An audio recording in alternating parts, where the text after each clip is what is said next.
you sleep alone at night, or if you scare easily, you might want to just keep on scrolling.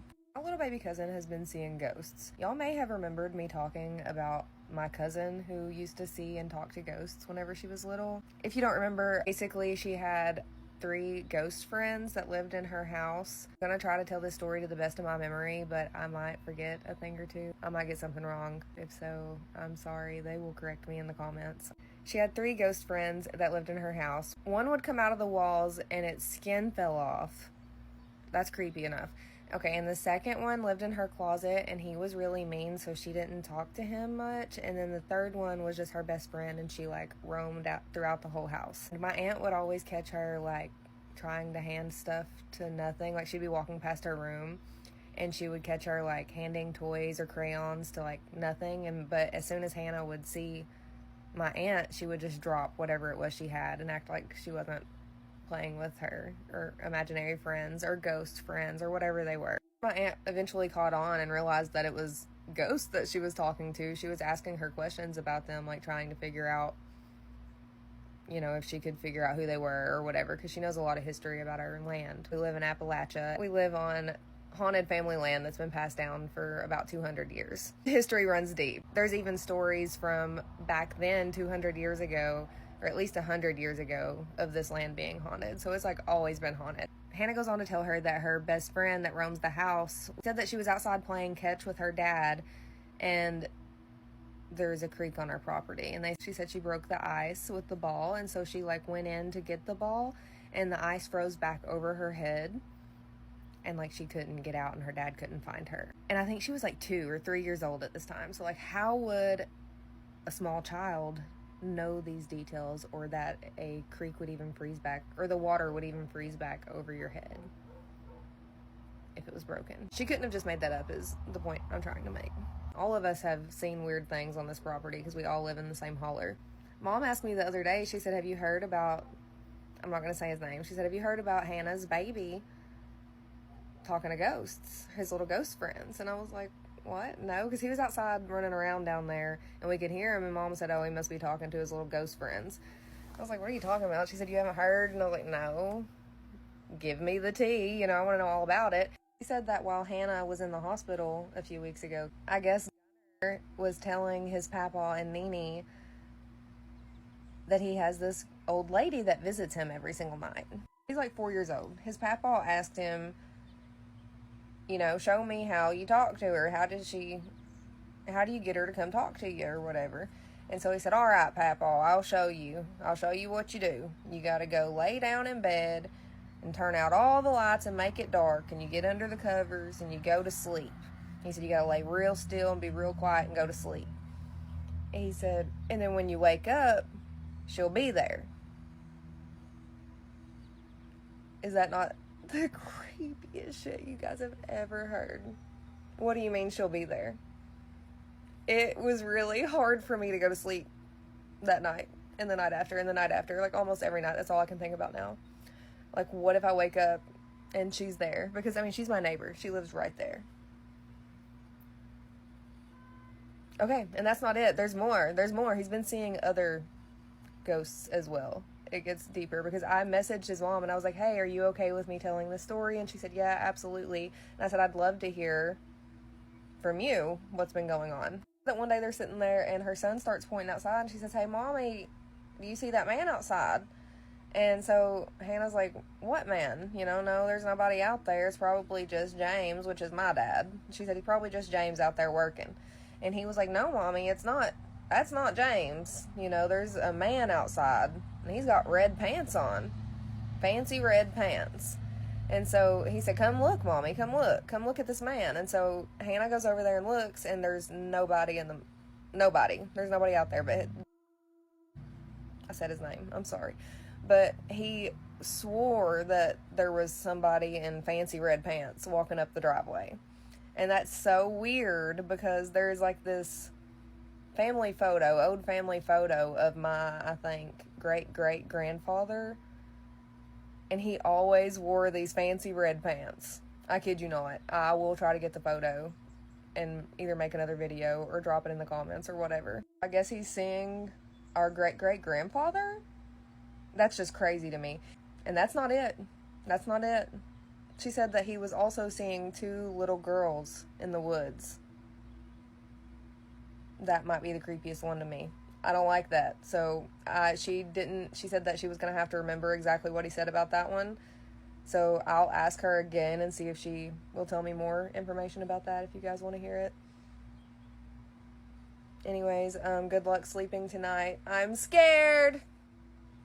If I gotta be scared, y'all gotta be scared. Love y'all. I'm so sorry. I know it's been a long time. Please forgive me. I'm back. I love y'all. So I translate a lot of stories from Relatos de la Noche. If you guys know Spanish, go and listen to their stories. They're so scary. But I was listening to the story and this lady wrote in not just because she wanted to share her experience, but because she needs help, because this is happening in real time. Now, I'm hoping that since Relatos de la Noche has already done her story, maybe she got the help she needed, but just wait until you hear what she needs help with. This will make you not want to have kids. Yeah, and if you have them already, you better hope they're out of a house.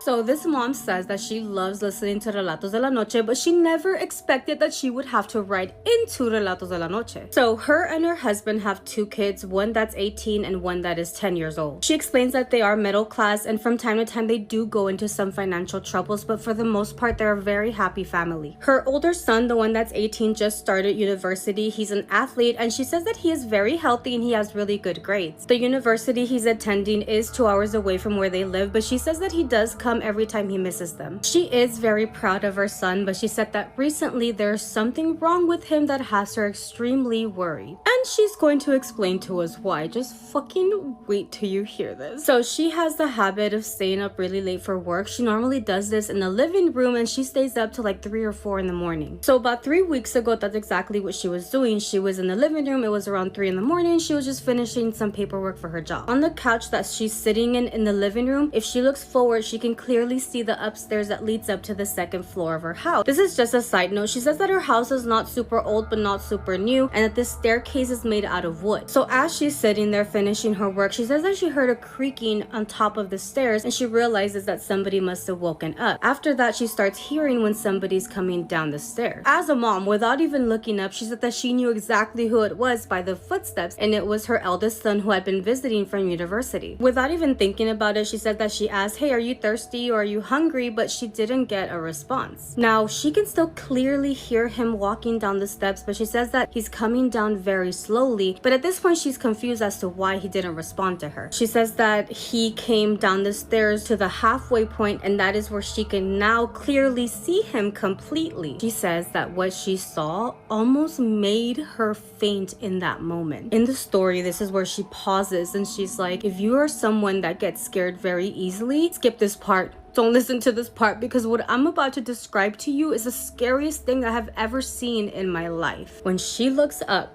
at her son that is in the halfway point of those stairs, she says that her son's eyes were like as wide as they can be, like not just like you're in shock and you open your, no, like literally popping out of his head, and there's like no pupils. They were completely white. Okay, yeah, this would scare me. Oh my god, relax, why are you doing this to yourself? But the way his eyes were like opened, it was just inhumane. She explained how his head wasn't normal either. It almost looked like his neck had broken to the side. So imagine this like broken neck, head to the side, eyes popping out with no pupils, just white. She says that his arms were like hanging like a rag doll and that for some reason he was just shaking, almost as if he was having a hard time just standing there doing nothing. Oh my god, the broken neck lady from the, what is it, like the Haunted Hill House, or what was that shit called from, yeah, fuck that. Now she says that she loves her son with all of her heart, but she could not handle the terror that she felt when she saw him just on the stairs, neck broken, like shaking with the fucking wide eyes. She was terrified, so the only thing she thought to do was to go into her guest bedroom, which was on the 1st floor. So she stands up and she says that the second she stood up, it was almost like he finally sensed her presence, because he immediately, you know, looked straight at her. And not just that, because he then smiles. She honestly felt that he was on the verge of like attacking her, but somehow somehow she managed to go into that guest bedroom and lock the door. After she locks herself into that guest bedroom, she says that she can hear him walking around that first floor for like 20 minutes. After those 20 minutes, she hears them go up the stairs and go into his bedroom, and the door closes, but she did not dare come out. She literally spent the night in that guest bedroom. When she wakes up, she says that she could hear everybody in the living room, in the kitchen area, and her eldest son was back to normal. Like, there was nothing wrong with him. He was back to being her normal son. That same day, he had actually gone back to university, so obviously she stayed thinking like, what the fuck just happened? But she told herself maybe it was like the stress from school, like maybe something was going on. And when she tells her husband what happened that night, it's the same thing that her husband said. Maybe he was going through a lot of stress from schoolwork, and it was that. They both agreed that maybe when he had vacation around this month that he was gonna do a lot better. He wouldn't be so stressed out, and hopefully because he was gonna go and stay with them for like a month. Now she says that things did not get better because he had actually returned last week to stay at their house again. Because of what happened those 3 weeks ago, she says that she had moved into this empty bedroom that they had in order for her to still stay up till 3 a.m. because she wasn't going to change that. She was now just going to do it in one of their spare bedrooms with the door closed and locked. So again, she's in that room with the door locked, and it's around 3 in the morning when she hears a door opening in one of the bedrooms and footsteps. When she hears this, she calls out to her elder son by name, and again there was no response. When she calls out his name and he doesn't respond, she hears when he stops walking, and then she hears where the footsteps are now leading to the bedroom where she is in. She says that she looks at that doorknob just to make sure that door is locked, but she got really fucking nervous. Now, even though she wasn't close by the door, she said that she could hear somebody breathing really hard outside of that door. She said that it was almost as if somebody was like this close to that door, just breathing hard. He stood there outside the door for at the very least 5 minutes, and then that is when she finally hears him say something. "Mother, I'm thirsty." Do I look like the kitchen bitch? Go downstairs. Why the fuck you telling me? You 18, you can go down there and get yourself a little fucking juice. Why are you fucking talking to me for? She says that when she heard that, it was almost as if 3 voices came out at once, but she also noticed that he called her mother, and her son never calls her mother. She says her son typically calls her ma or mama, but never like madre, mother. She didn't dare respond. She said nothing, and then she says that she kind of hears him stop breathing outside the door for like 2 minutes, and then he started knocking violently on the door saying, "Mother, I'm hungry." She said that the voice and the knocking on the door just caught her off guard. She put her headset on and she put that music on full blast because she was going to ignore him until she saw something from the side of her eye.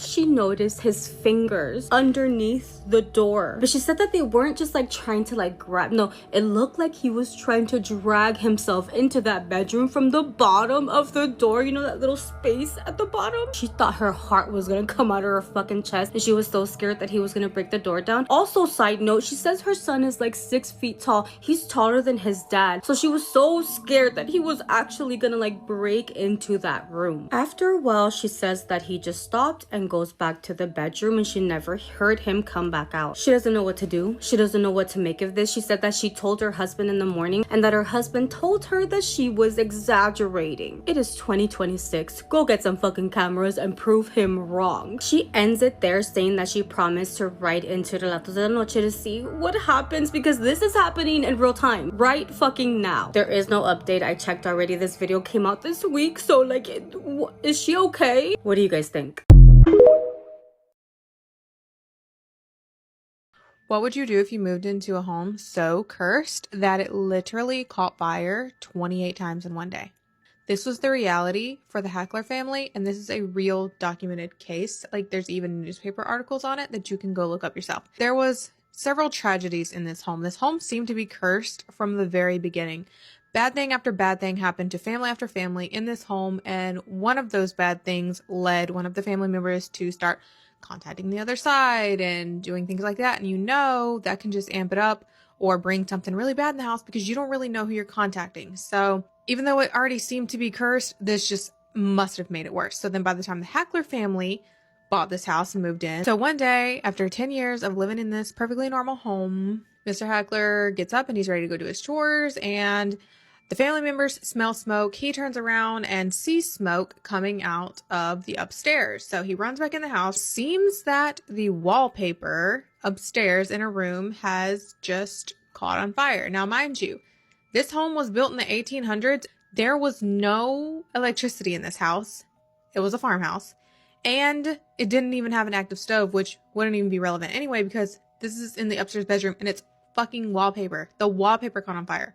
Right? So they call the fire department out. They come and take care of it. It's weird, but it's like, okay, they move on. The fire department leaves. Shortly after, another fire breaks out. Guess where? Did you guess inside of a mattress? Probably not, but that's where it is. A mattress ignited. Here comes the firefighters back again. And they're like, okay. From the mattress, there was then a medicine cabinet that ignited from the inside. There was a pair of Mr. Heckler's pants hanging on the back of their door. Those just lit on fire. Their curtains. At this point, we've got firefighters from every surrounding area coming to help. They had like over 100 firefighters at one point because the fires were igniting in front of their eyes. It was just fire after fire. Several mattresses, curtains, blinds. The absolute strangest one was pages in a book burning, but it started from the inside of the book and never burned anywhere on the outside. Only the inside pages burned. All this craziness going on, and at this time and in this little town, the neighbors were coming over and they were watching their blinds and curtains just randomly ignite and watching the firefighters have to fight, by the end of the day, 28 fires. The reason why this case is called the 28 poltergeist fires is because there was no other explanation. It was deeply investigated and there was nothing. There was no reason for this house to keep igniting 28 times other than it being possibly cursed. So that was the conclusion. That was literally the only logical explanation. And actually, they did not stay in the house again after that. I mean, would you, if your friggin' mattress was catching on fire? They actually ended up using some lumber that they had and they built another house on the same land and never had an issue again. So I stand by the fact that that house was cursed specifically. What would you do if you and your husband pulled over at a tiny roadside fair and the man working there showed you barrels full of something that you wish you could forget? This is Scared with Jess, and today's story is about a couple who says that they should have just kept driving. My husband and I were in the middle of a cross-country road trip when we saw it. We had been just driving for hours and it was getting late and we just wanted to get out of the car for a minute. Off the highway, there was this tiny little fair in the middle of nowhere with weak lights, one little Ferris wheel, and a faded sign that said, "County Fair tonight." So we pulled off. And the second we got there, it felt wrong. There were almost no people, just a few figures way off across the grounds, barely moving. And the rides weren't really running. The music sounded warped and too quiet, and the game booth prizes looked old and sun-bleached. The whole place smelled sweet and rotten, like something dead was nearby. And then we saw the old man. He was standing by one of the booths just watching us, thin and old and wearing a red jacket and a trucker hat, smiling like he'd been waiting for somebody to stop. He walked over and asked how long we'd been driving, and then he asked how long we'd been married. And then he giggled and said, "You want to see what keeps the deer from crossing here?" We should have left right then, but we didn't. He led us behind the booths to the back edge of the fairgrounds where there were 4 big plastic barrels lined up in the grass. The smell back there was so bad I covered my nose before he even touched them. And then he giggled again and pulled the lid off the first one. Inside was a deer, or what had been a deer. It was swollen and folded wrong, with one cloudy eye sunk into its head and flies rising out of the barrel so thick they sounded like static.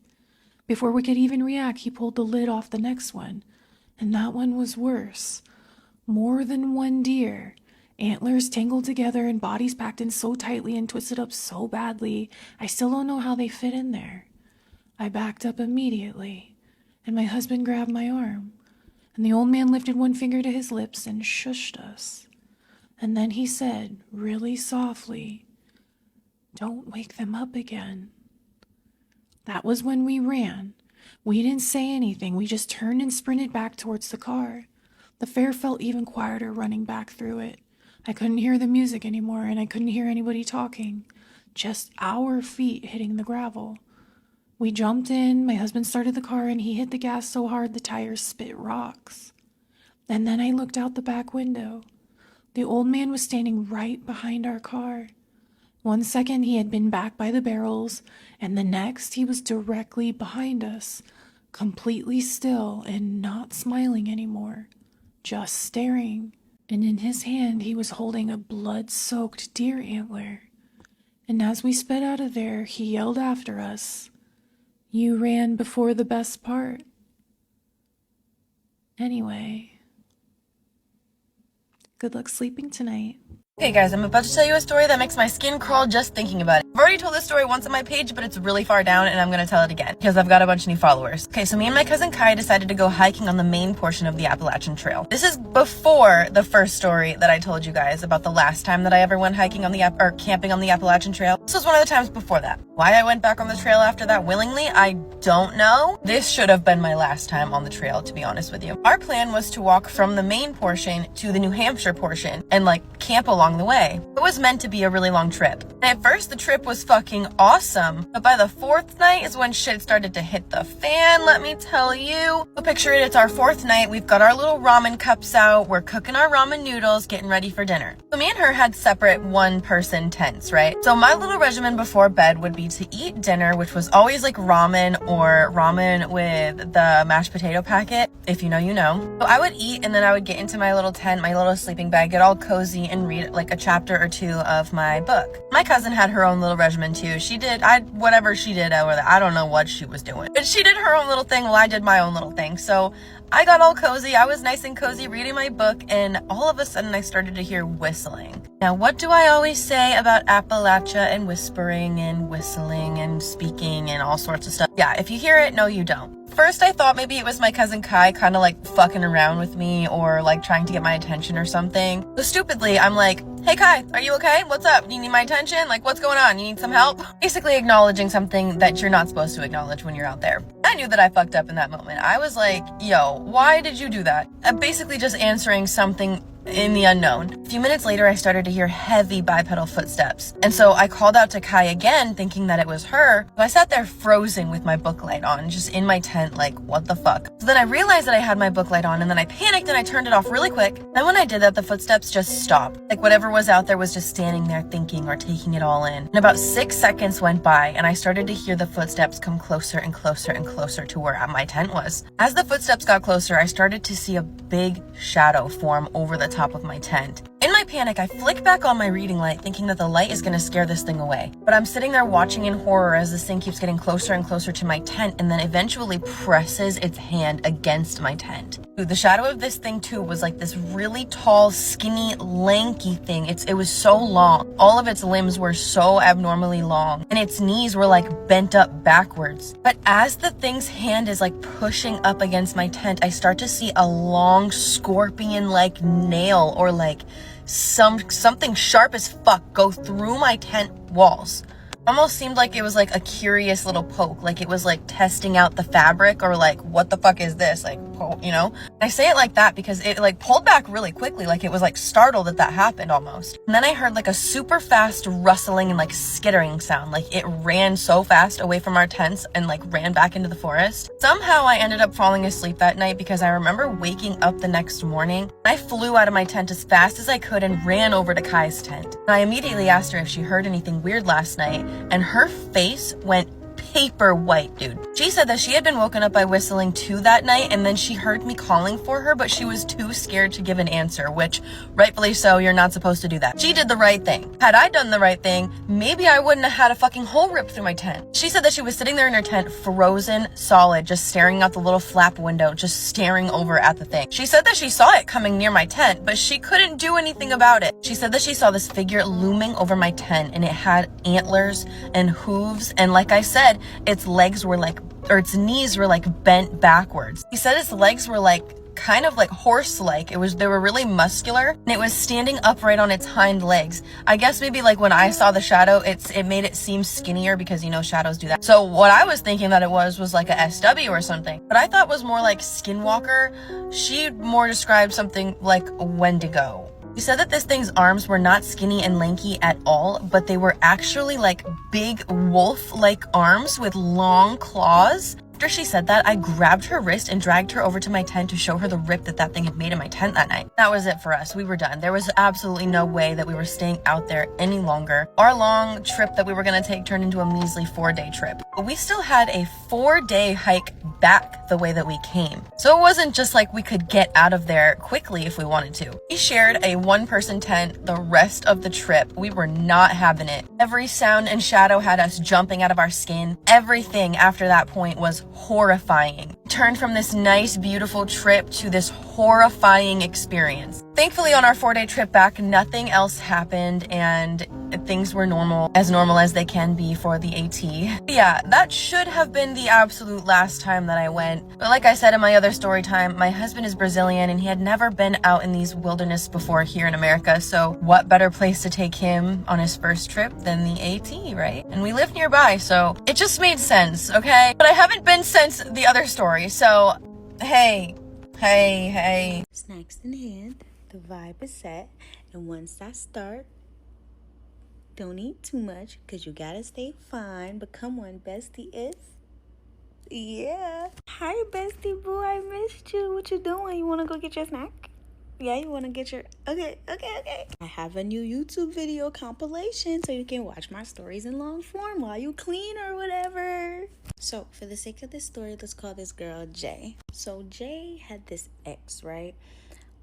She was together with this ex for a very long time until she found out that ex was cheating. And so it was hard. She did stay a few times, but like he just wouldn't stop cheating. So eventually like she got sick of it and, you know, she left. However, it seems like ever since she left him, like nothing has been like working out for her as far as like love. She tries to talk to other people because it had been like 3 years at this point since she left this guy, and she still couldn't find love. She still like, it just, nothing was working out. Although she wasn't really looking too hard either because she had another issue, which I'm gonna mention I think towards the end of the story. But just to give you a picture, ever since she left him, nothing really works out. And it's something that's been bothering her because it's like, bro, like, how does this nigga get to cheat on me and I leave him and he get to have girlfriends and stuff like that, but I can't find someone? And I need y'all to buckle your seatbelts for this one, okay? Now, I should also mention that this ex till this day is still hitting her up because he still wants to get back together and he swears that she's the love of his life. But like, if she was the love of your life, why did you keep cheating, you know? And she keeps telling her like, yo, you're not gonna find nobody else better than me, for real. You might as well get back together with me. But she's not. She ain't going for it. And at the time, she ain't think nothing of it because he's the type of guy that would say shit like that, you know? He was very much a narcissist, according to her.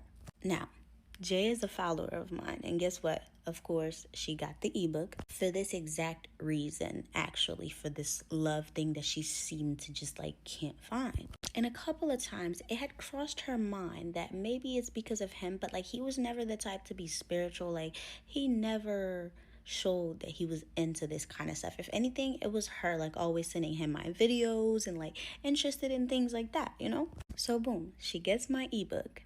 She does the 3-day fast, of course. And on the last day of the fast, when she finishes the fast, of course, she has a very interesting dream. She has this dream that somehow she got arrested and she's in a jail cell, right? And guess who she's in a jail cell with? She's in a jail cell with her ex. Not only is she in this jail cell with the ex, she is handcuffed to him. And so she's like, oh, hell no. Why did I go to jail? And why am I in jail with this nigga? And why did y'all handcuff me? This can't be legal. And she tries to look out the jail cell to see if she sees like an officer or somebody to speak to, because like there's no way it could be legal to be handcuffed to a guy in a jail cell. So she's like calling out for somebody, but nobody's there. And the ex is just sitting there laughing like, nobody's gonna come save you, bro. We're in this together. You might as well just get used to it. And she's like, oh, hell no, I ain't getting used to nothing. So she starts screaming out, I want a lawyer, I want a lawyer. And as soon as she started saying, I want a lawyer, in walks in a lawyer. The lawyer walks in with 2 officers, and the lawyer says, yes, her. Get her out. It's time for her to go. So the officers, not saying anything, unlocks the jail cell, comes, unlocks the handcuffs, and tells her she's free to go.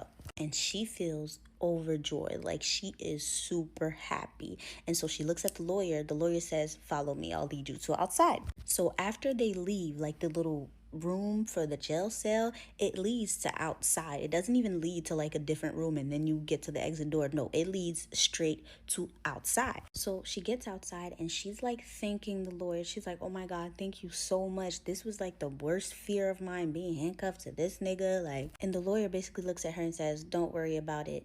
Just change your pad. I'll be right back. And the lawyer just like walks away. So she's like, what the hell? What does he mean, change your pad? Am I on my period? And so she immediately feels embarrassed. And let me tell you why. You know how I mentioned there was another problem earlier? This is so crazy. There was another problem earlier. The problem is that ever since she left this nigga, she had been dealing with BV. And it's like bad. Like the order is bad, which is another reason why, yes, she wants love, but it's like, yo, I don't think love is meant to find me right now, because like she's been to doctors, like she has tried everything and nothing works.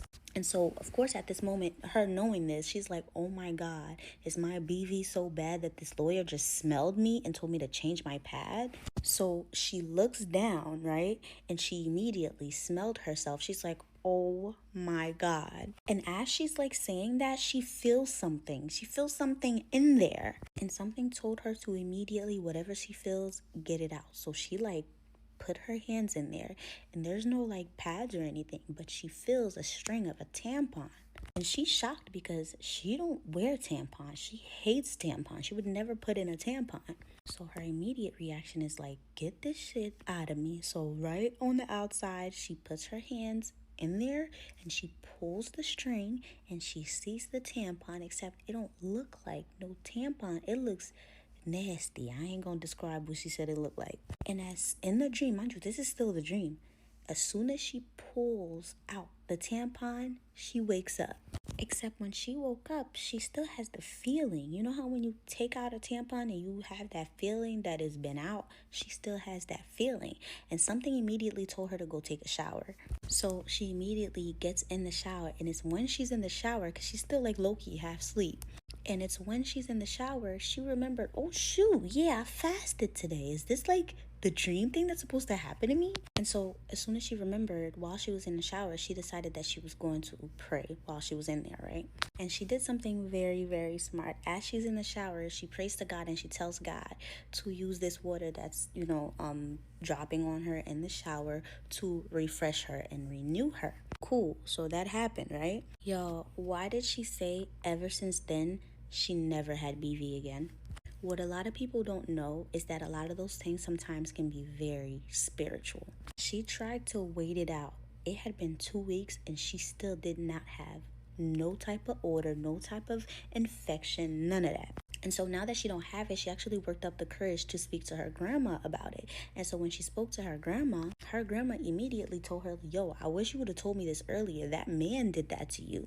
You couldn't find nobody. You had BV after you left them. Yeah, that man was making sure that you wasn't finding nobody after him. And he was telling you that. Now, at this point, she convinced that man really did do that to her, but she wasn't about to hit him up to ask him about it. However, she did notice something weird. He stopped hitting her up after that. After she fasted and had that dream, he stopped hitting her up. And it wasn't until about a month later, she finds out this man caught an STD, one of them ones you can't get rid of. That's karma for your ass. That's what you get. And so she sent me the story to literally like thank me. I still can't be believing this shit, bro. But I'm so happy. And I'm glad that I have a story like this, because this gives me an opportunity to talk about how things like this can be spiritual. You've been to the doctors, nothing is working. That shit could very much be spiritual. It could be from an ex, it could be from a friend, it could be from generations, especially if you've been having it since you were like younger. If nothing medically is working, try looking into cleansing yourself spiritually. But yeah, y'all, that's the story. Make sure y'all get y'all ebooks, I'm telling you. At this point, I don't have to tell y'all to get it anymore. You guys are doing it yourselves. And if you want real life proof, come to one of my lives when I'm having a sale. I let people come up and speak about the ebook or, tell their own stories, even if it's not about the ebook. And I have lots of people that had like real life reactions that didn't tell me their stories. Literally, if you've been on the live, they will tell me how that ebook, But yeah, y'all, don't forget to let me know what you was eating in the comments. And don't forget to head over to my YouTube, okay? I love you. Bye.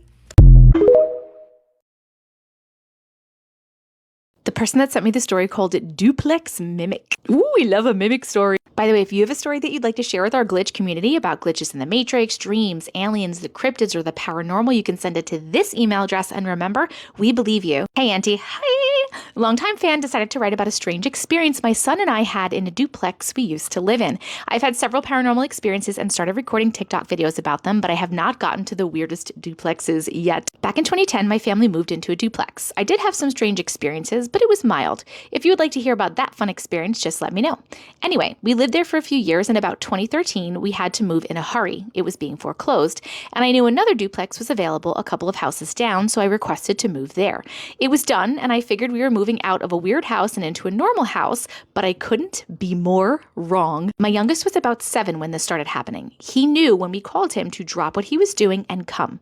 Now, his name is Alex, and we do have Alexa devices, and it has happened a few times when asking the Alexa device something that he would come. I'm actually really shocked that my Alexa didn't go off when I just said her name like 2 times. We would laugh and continue on. But while moving, he would suddenly run to me and say, "You called?" Surprised, I looked at him and I said, "No." He said he heard me call and swore to me it was not the TV or anything like that. I told him I didn't call and I'm not pranking him. He shrugged and went back to his room. But this continued every day, sometimes multiple times a day. I was getting slightly concerned because I didn't know what he was hearing. My husband started just asking him to do a random task when he ran in asking if we called. I guess to not freak him out. A few years later, yes, he still heard me randomly calling him the entire 6 years we lived there. I was in the living room watching TV and I heard Alex call Mom from his room in that childlike sing-song voice that kids do, like, "Mom." At the time, my sister-in-law was staying with us and her and both of my sons were in that part of the house. I called back, "What's up?" No response. I stared at the entrance to their hallway, but no one came out. Then I heard him again, "Mom," shouting like he was getting impatient that I didn't come. So I shouted back, "What?" At that point, all 3 kids poked their head out into the living room. They were all giving me a confused look. Alex asked what was going on. I told him, "You called me. What did you need?" He looked at me and said, "I didn't call you, Mom." My heart dropped. "You're kidding, right?" All 3 of them swore that no one said anything. Alex smiled because I had finally experienced what he had been experiencing all that time. See, that's what I've been saying. I laughed with them because it was kind of funny. Like whatever was mimicking me decided I needed to also hear it from my son's perspective. A couple of months later, I was in my room. For perspective, my bedroom door was right next to the front door. I can see whoever is coming in before they close the door. Watching a show and recording a Marco Polo video messaging app to my cousins. What is that? I've never heard of Marco. Has anyone heard of Marco Polo? Alex had gone to play with his friends a couple of streets away and on the opposite side of the neighborhood. As I was recording the video, I heard the front door open and Alex say, "I'm home." I looked up from the recording expecting to see him, but he never showed. I never heard the door close. Confused, I paused my show. I looked back down at my phone, still recording, back up to my door and literally said, I'll be back, and ended the recording, meaning it sent to my cousins. I got up, went to the door, and the front door was closed. I went out, walked all the way to the street, and looked both ways to see if he was running down the street trying to get away, but nothing. I went back inside and picked up my phone and turned on the Life 360 app I used to check on the kids. Alex was still at his friend's house. No way he had time to come in, run out, and get back to his friend's house. Even if he had been able to turn off the street before I got outside, I would have seen him still moving towards his friend's house on the app. I did get back on with my cousins and I recorded a message explaining what happened. One of them asked if you could hear it in the first message. I had my doubts. The TV was on and I was talking at the time, but I went back to the message and forwarded it to a little bit before I looked up, and yes, I could hear the door opening, but the voice was faint. When he returned home, I asked him if he had by any chance come home earlier. I knew that he hadn't, but I had to ask. He said no, he had been in his friend's house the entire time. I did tell him what I had experienced, and he thought it was odd. He had never heard me when I wasn't home. He only heard the mimic when I was home. Thanks for taking the time to read my story. I do have a couple more if you're interested. We are always interested. Oh, she left her TikTok. I'm going to tag it down below because she said she has other paranormal videos that she has made if you want to go check them. Can I just say I love how freaking calm you guys feel? Like, this didn't even feel scary. Like, the way that you guys were acting when you were getting called by the mimic, both of you, it didn't even seem like you were scared. It just seemed like, oh, you're calling me again? Oh, you're not? Oh, that's silly mimic. Which I guess is the right way to approach it, right? Because you're not supposed to give it the energy. It wants your scared energy. So I guess like the less of that you give it, I mean, the less it can do anything. I mean, I don't even know what they do. Like, what do mimics even do? Like, I know that they like mimic you, but if you engage with them a lot, like what can happen? What is the bad outcome of mimics? Does anybody know? Besides just scaring the shit out of you? Or do they like feed on your fear? Is it like they like the energy of your fear? Is that what they eat? Do you still live there, by the way? Are you still experiencing this? If you do, I guess like tell the mimic I said, hey.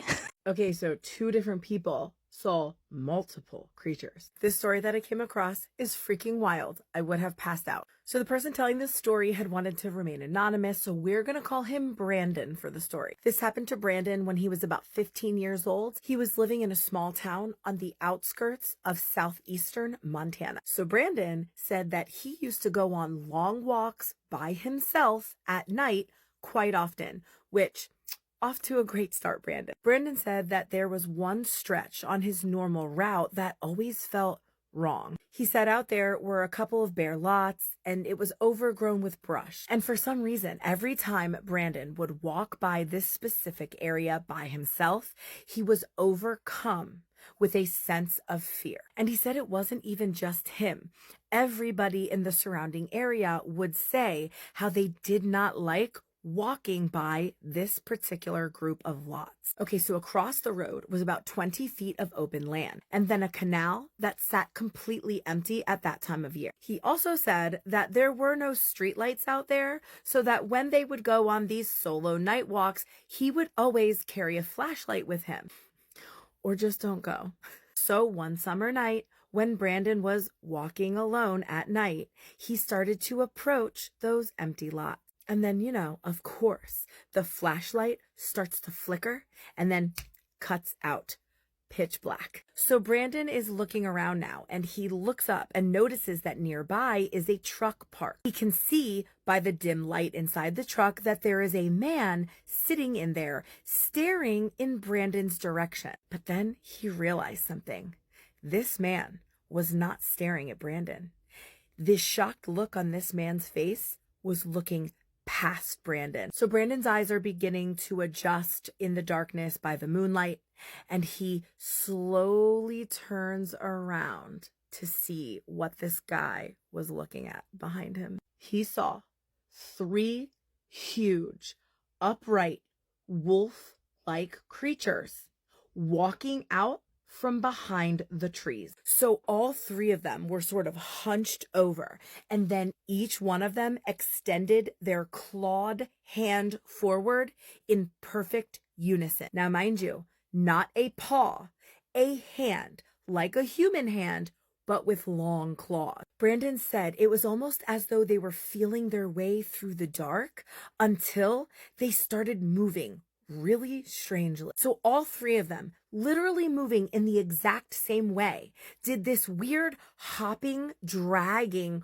motion forward. It was so bizarre, the way that they were moving in exact unison. It was almost like one creature mirrored 3 times. And then Brandon just watched them, all 3 of them, awkwardly pop shuffling, move towards the canal and then disappear into it. So now Brandon whips back and looks at the man in his truck. And this man slammed on his gas, spinning his tires out against the gravel as he sped off into the distance. Poor Brandon was standing there, left alone in the dark once again. But then his flashlight clicked back on. Thank goodness. So now the quickest way home for Brandon was to go straight past those lots, like continuing forward. But there was no way he was about to keep going in that direction. So he turned around and went back the other way. So he's running back in the other direction now towards a road that leads back to some sheer rock faces. He mentions that in these rock faces, there was a cave that a lot of people used to go to party and drink at. So as he approaches that area, there are no parties going on tonight, of course. He said that he heard rustling in the bushes nearby, and when he looked over in that direction, he saw another one of those wolf-like creatures standing there in the darkness. Needless to say, Brandon kept on booking it all the way back to home the long way. I honestly don't have a follow-up on this, but I know one thing. I would not be going on that route anymore, especially in the dark by myself. Freaking wild, y'all. All right, drop your thoughts in the comments. What was up with that weird in unison motion with this creature or these creatures? Do you guys think this is werewolf activity or dogman? You know, since those are two different cryptids, I still don't fully understand the differences. If you have your own creepy story of any kind, you gotta share it. If you're interested in Creepy Storytime merch, click the link in my bio. And if you're new here, you gotta follow for more Creepy Storytime. If I'm gonna be scared, you are gonna be scared with me. It is time for another spooky story. I am Autumn in Appalachia. Send me your spooky stories. Add me on Facebook and subscribe on YouTube. Same handle. Without further ado, story comes from Priscilla. She will be tagged on TikTok. Now, she said she has lived in the Appalachian Mountains her entire life, specifically in Southwest or Central Virginia, and she feels like she's had spooky happenings kind of follow her really her entire life. She opened her story by explaining that when she was a 2-month-old baby, her parents would sometimes walk into her nursery and see that she was laying in the middle of the floor out of her crib. This obviously terrified them. As a mom, I could not imagine. That's horrifying. And for the life of them, they could not figure out how their 2-month-old was getting out of her crib at night.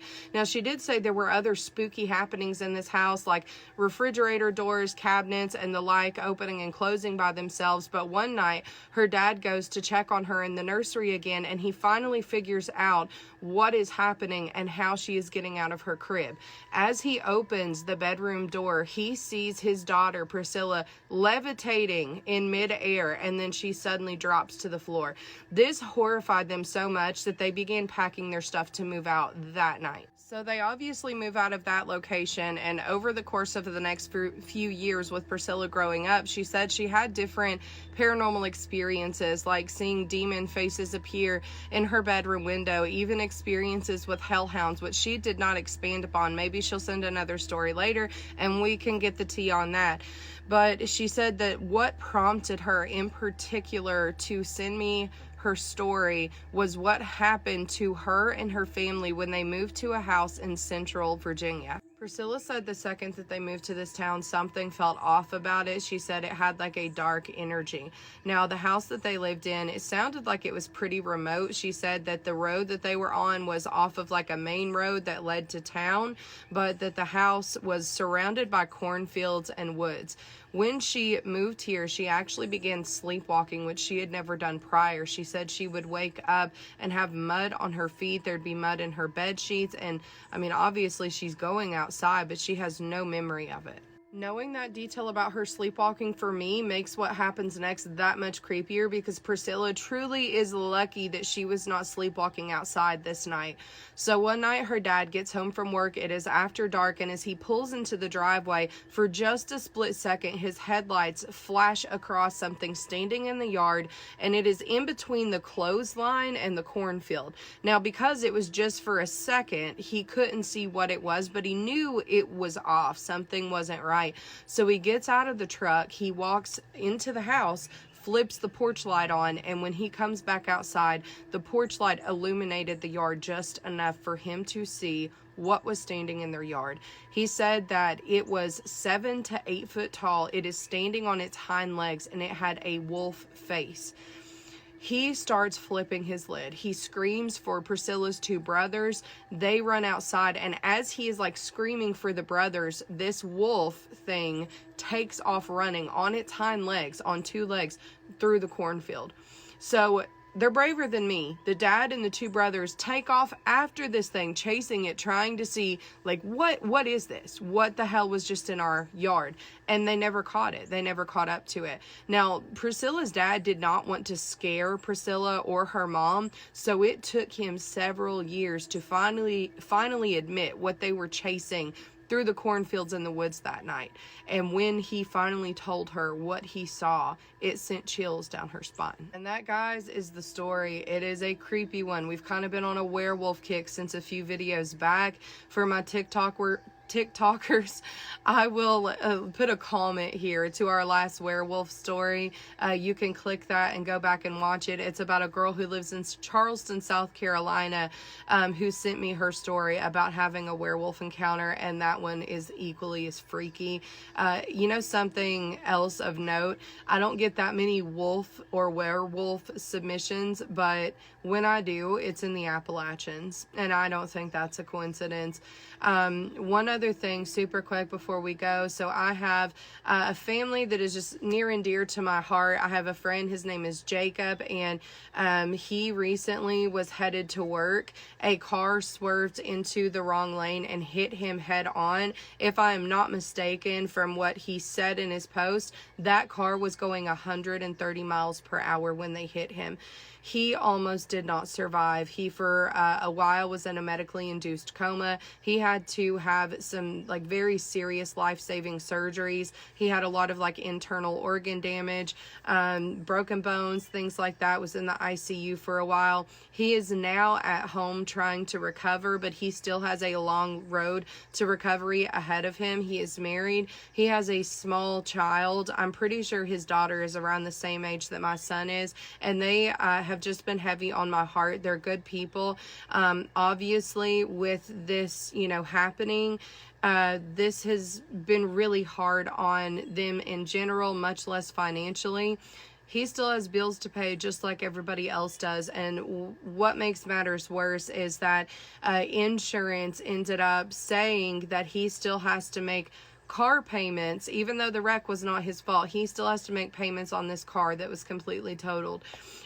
They have created a GoFundMe. His family's created a GoFundMe for him. Even if you guys cannot do anything as far as like donating, if you could just repost the video just so it gets more exposure, I know that they would greatly appreciate that.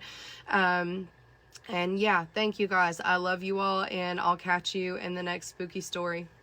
I am going to talk about a doll was recently sent to me because this person thinks that the doll is haunted. So if you don't want to see this one, close your eyes for a few seconds. Here she is. She's so cute. Love you. Now, there is some very weird things with this doll in particular. So Jess and I, my sister and co-host of our podcast, Just a Little Stitches, we decided the day I received this doll that we were going to do a paranormal investigation on her. We actually did a live on TikTok. And it was really interesting because I wanted to share the story of the person who sent it to me and what she experienced, but she didn't want us to use her name. So I was thinking, what should we call her? And either Jessica or I said Elizabeth, and then one of us said Liz. I can't remember which, okay? Keep that in your noggin. Here's the story of what Liz experienced with this doll. So Liz's grandmother unfortunately passed away about 1.5 years or 2 years ago now, and her family were going through her grandmother's things. They came across this doll, and Liz decided to bring her home. Within a few nights of bringing the doll home, her and her husband started to hear knocking in the house at night. Liz would also hear voices in her house sometimes, and not in like a really intense way, but in a way that she would be doing something like watching TV, cleaning, having music on, and it would sound like people were having a conversation in her house, and then she would pause or stop or really listen, and she wouldn't hear anything else. It would kind of just go away. Then one night, her and her husband were laying in bed when the door to their bedroom opened by itself, and this had never happened before. This wasn't a door that just opens, like you have to turn the handle and open it to open it, right? Activity like this continued the entire time her and her husband had the doll. As Liz put it, no offense to her husband, she called him a wuss, and he was the one who was actually getting freaked out. She wasn't freaked out by this. She didn't feel like whatever was attached to this doll was negative, but she watches Jess and I's podcast, she watches the TikToks, and she decided to send us the doll. Cut to us doing the investigation. And we also have a psychic watching the investigation while we're doing it. Because again, we did this on live. We're using the spirit box. If you're on our page, Patreon, you can rewatch the live. But long story short, we find out, I'm going to show the doll again, that the energy attached to this doll, her name is Liz. Well, it's Elizabeth, but her nickname is Liz. Okay, that's so weird. We found out that she lived in London, England. She passed away in the 1920s. She was 10 years old. She had brown hair. And at the same time as her little sister Sophia passed away. Her sister was 5 and had blonde hair. Again, her sister's name was Sophia. And that was actually the first name that came through to us. And then the psychic was like, that's her sister's name. And her name is something else. And then the name Elizabeth came through, but Liz. Okay. Again, we were using a spirit box. She asked for candy. My sister brought out candy for her as an offering. We found out she likes the color yellow. And my sister also brought out a little stuffed toy animal thing that she liked. Again, I want to say this. I am presenting this information as fact, but is it fact? I don't know. Okay. I am a healthy skeptic. It is so hard for me to have an experience where I think to myself, this is absolutely paranormal. I have had a few experiences that I feel very, very, very strongly were paranormal, but my head is always fighting with itself between logic and science that we know versus science that we maybe don't know yet. I do actually sell haunted dolls as well, okay? But I know that a lot of people can't afford them. I used to have them as a lot cheaper, but you know, tariffs, thanks a lot. So I was thinking of doing a thing where people could like buy like few $2 items, stuff like that, and then get their name put in to get potentially her. I want to investigate her more first, and I don't know if anyone would be even interested. So if that is something you would be interested in, let me know. And if not, that's okay too. I do want it to be someone who would like care, you know what I'm saying? That's what kind of also scares me. Anyway, that's it for this one. See you next time. I tried a love spell on my ex, and for 3 weeks I thought it actually worked. A few years ago, we went through a really rough breakup, and I wasn't sleeping, I wasn't eating, I was spending most of my nights watching videos about manifestation and love spells and new age kind of things. One night I came across a lady who said that she could teach a simple spell that would make your ex think about you constantly. Looking back, it sounds really ridiculous, but I feel like I was really desperate at the time. And the spell was pretty easy. I don't want to go too much into it because I don't want to give anybody like ideas. But nonetheless, I did the spell. Nothing happened for about a week, and then my ex actually texted me, and I felt sick to my stomach because that was so crazy. It was so out of the blue. Basically, we started talking again. He called a few days later, and then he actually reached out after that to meet up. I was convinced that the spell had actually worked. The only thing was the conversations felt kind of off. Like something felt a little weird. He seemed nervous or exhausted. It just wasn't quite right? So there's one night we were hanging out, and I asked him, hey, like, what made you reach out after all this time? And he went quiet for a minute, and then he responded. He told me that for the past couple of weeks, he would wake up every single night around 3 a.m. And when he'd wake up, he would see me at the foot of his bed. And I wasn't talking, I wasn't doing anything. I was literally just sitting at the foot of his bed, staring at him. And he said he kept dreaming about me. And then he kind of looked at me and he kind of laughed, and he's like, have you been like trying anything weird? And I lied and I said no. Days after that, things started to get really weird, not for him, but for me.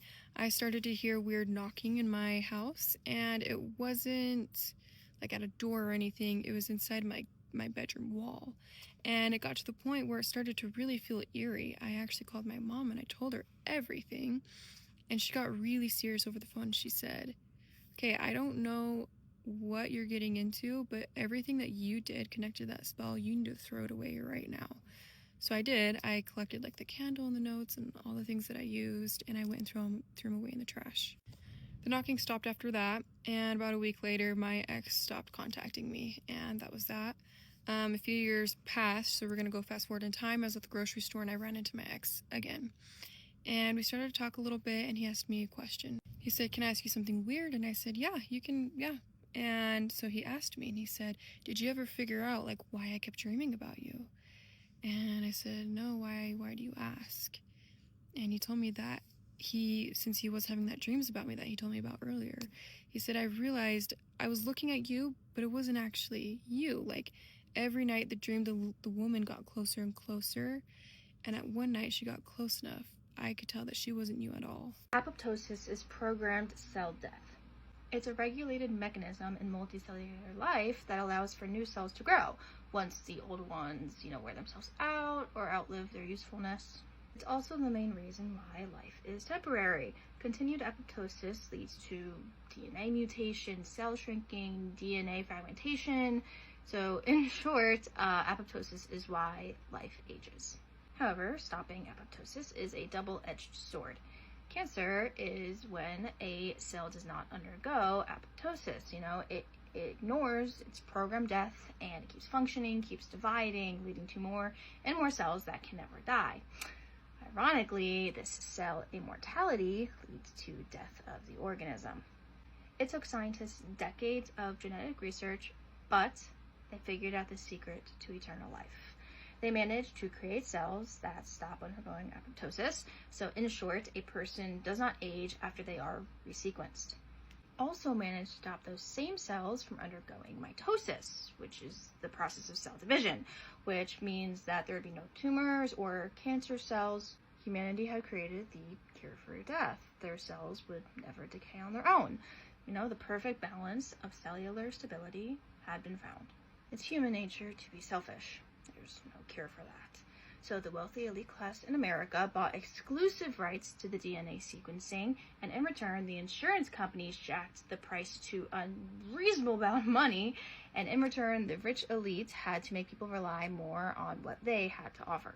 Nothing was done about climate change, the ozone layer, or reliance on finite resources. In fact, those problems only got worse over time as the elite just rushed to make enough money to just, live forever. Sunlight became piercing, ocean levels wiped out most cities, and millions of species that the world's ecosystems needed became extinct. So the planet slowly became inhospitable to anyone who could not afford advanced shelters. So in other words, the now immortal elite class. The elite wanted this cure so badly, they made the scientists rush production, which means they skipped clinical trials. There was a major side effect to the sequencing, one only scientists realized after the elite made its cure impossible for the common man to get. If cells don't age and replace themselves, illness can't be cured. The body can't produce more T cells to fight off germs. Any injury would become permanent. A broken arm or leg would never repair itself. A concussion would never go away. Any bruises or cuts would continue to bleed indefinitely. The team of scientists, tired of years of being ignored over their fields, discovered this when testing on rats. They looked outside at their dying, flooding world and smiled. There is no natural karma in real life. We have to make our own. The rich elite will live forever in a dead world, always starving, never healing, always in pain. There is no cure for greed, but there can be justice. There's something really creepy in Wisconsin. Now, I've been hearing a lot of reports out of the Kettle Moraine State Forest. Many people have been having this encounter with this dog-like human creature. And they describe it as being this 7-foot-tall, half-human, half-dog type of animal that wanders through the woods. And there have been several hunters in the area of Holy Hill who have reported driving at night, having deer carcasses ripped out of the back of their truck. There was even a person who worked for the DNR who said that one night when he was driving, he felt a large thump on the back of his vehicle. And when he looked back, there was this tall creature dragging the deer out of the back of his pickup. And over the past couple of years, we've seen this huge uptick in sightings, especially in the Holy Hill area. So what is happening in Wisconsin? What are these things? Now, there was a story from this guy named Dale. Dale had lived in Wisconsin his whole life. And he said one night he found himself driving to Milwaukee. Now, he was near the Holy Hill area. Well, he said he didn't anticipate such a long drive. And he was so not focused on what he was supposed to be doing, he forgot to fill up his gas tank. And he said right around the Holy Hill area, right near the Kettle Moraine, his car runs out of gas on this back road. So he calls up some of his friends and his family, and he can't get a hold of anyone, or he can't get anyone to bring him gas. So he realized he was either going to have to walk in the dark several miles, or he could sleep in his car and wait until morning. So he decided he was going to sleep in his vehicle. So a couple hours pass, he's just sitting in his car, and he said from time to time a car would drive by, but he figured they wouldn't pick him up, so he just stayed in his vehicle. Now, he had his window slightly cracked to let some air in. He said that's when he started to hear some strange sounds. He said it sounded like something very big was moving through the woods. And he said that's when he looked over to his left, and out the driver's side window, he sees this 7-foot tall wolf-like creature. And it is standing on 2 legs. But he said its legs were sort of inverted backwards. And this thing, he said, just came up to his vehicle, and it just started sniffing around it. Now, he was terrified. He couldn't go anywhere. He couldn't leave the vehicle. And he just watched this thing circle his car. And he said that's when this thing began to talk to him. It knew his name. It was saying, Dale, Dale, come out of the car. And he refused to respond. And he said this thing began to torment him and harass him. And every time a vehicle would come down the road, this thing would run back into the forest. And then would it come, as soon as the car left, it would come back out. And all night long, this thing basically harassed him. And he said when the morning came, it left. But he was just petrified. He had not slept through the night, and he just didn't know how to cope with what he had seen. So he said he managed to call a friend crying, and he told him the situation, and the friend actually was able to come and help him out and get him out of that situation. He left his vehicle there. But about a day or two later, he comes back to get his car, and he said there were all of these scratch marks down the side of the vehicle, like something had left it there for him to say, hey, I'm still thinking of you. So is there something happening in Wisconsin where people are seeing these weird wolf-like creatures? Let's read a couple true, scary stories. These were sent in by Sarah Grimes, and I will tag her below. Welcome to the Creepy Cozy Cottage, where creepy and cozy meet. So grab a blanket and get cozy, because we're about to read a creepy story. Story number 1. We are from the UK, Greater Manchester area, and this is the house we lived in when my sister and I were little. Just the 4 of us, me, my sister, my mom, and dad. My younger brother hadn't been born yet. We told our parents we had strange experiences. While we were in the bath, we'd often hear voices, like someone talking, and we would hear whispers from the wardrobe. We'd tell our parents every time, but they just brushed it off. Then once, while laying on the bottom bunk of our bed, I saw a white, floating hand reaching towards me. Again, I told my mom and dad, but I was so young it felt like no one really took it seriously.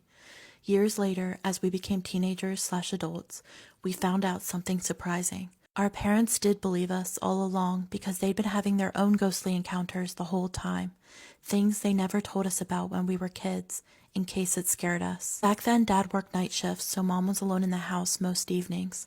One night, while she was laying on her front in bed, she felt the mattress press down, just as if someone had sat right beside her. She froze. She knew Dad was at work. Slowly, she turned her head and saw a figure float away and disappear into the wardrobe. She said she could tell it was a female presence just from the shape and feel of it. This happened more than once. On one occasion, the figure even rested its hand gently on my mom's back. She'd always thought if she ever saw or felt a ghost, she'd be terrified and never sleep there again. But instead, she felt certain it meant no harm at all. She kept it from Dad at first, worried he'd think she was just anxious while he was working. Then, a few months later, some of their friends came around, and the conversation turned to ghosts and strange happenings. That's when Dad spoke up. I'm going to tell you something, though you'll probably think I'm making it up. He explained that when he slept during the day after working nights, he'd see a ghostly figure sit on the bed and place its hand on his back. My mom sat there in total shock. It was exactly what she had experienced too. Neither of them had dared say anything before, afraid that the other would think they were being silly. Not long after, we moved out because my little brother was born and we needed more space. Later, though, we heard from others that the new tenants had issues with the same spirit. It was tearing down wallpaper, something we'd never seen or had happen while we lived there. It seemed as though the ghost didn't take to the new people for whatever reason. We don't tell this story often because most people find it hard to believe, but what makes it real is that before all of this, neither Mom or Dad believed in ghosts or the supernatural at all, yet they can't deny what they both saw and felt separately in the exact same way. This is story number 2. This other incident happened when I was around 17 years old. I was with my first boyfriend and we were babysitting for someone I knew. She had 2 very young children, one about 1 year old and the other around 2. When we arrived, the kids were already in bed, so we stayed downstairs watching films and chatting. This was roughly 18 years ago, as I'm 35 now. Smartphones didn't exist back then, just basic mobile phones. At one point I realized my phone was gone, which was strange because I'd had it with me. My boyfriend and I stood up and searched everywhere, under the sofa cushions, all around the room, but there was no sign of it. It made no sense, since I hadn't gone anywhere else in the house. He even called my number, but instead of ringing, it went straight to voicemail, saying the phone was switched off. That was even stranger. I always kept my battery charged, and back then, batteries lasted ages anyway. I was confused, but decided to leave it and hope it would turn up later. Soon after, the children started waking up, so we brought them downstairs. We wanted somewhere safe for them to sit, so we went into another room we hadn't been in before. There, we spotted a folded-up double buggy, all fastened shut. We carried it into the living room and unclipped it to open it up, and right there, sitting in the middle, was my mobile phone. It was still switched off. There's no logical way it could have got there. We never set foot in that room until just then. We didn't even know the buggy was there, and it had been tightly clipped shut, so it couldn't have fallen or slipped inside by accident. You also couldn't turn a phone off by mistake. You had to hold the button down intentionally. There were no other adults in the house, and the children were the only babies and had been asleep the whole time the phone went missing. I still can't explain it to this day. We babysat there a few times and would hear odd noises like footsteps walking around when no one was there. The only explanation I can think is something paranormal. Thank you again, Sarah, for sharing this story, and if you have any scary stories of your own you'd like to share, just send me a DM.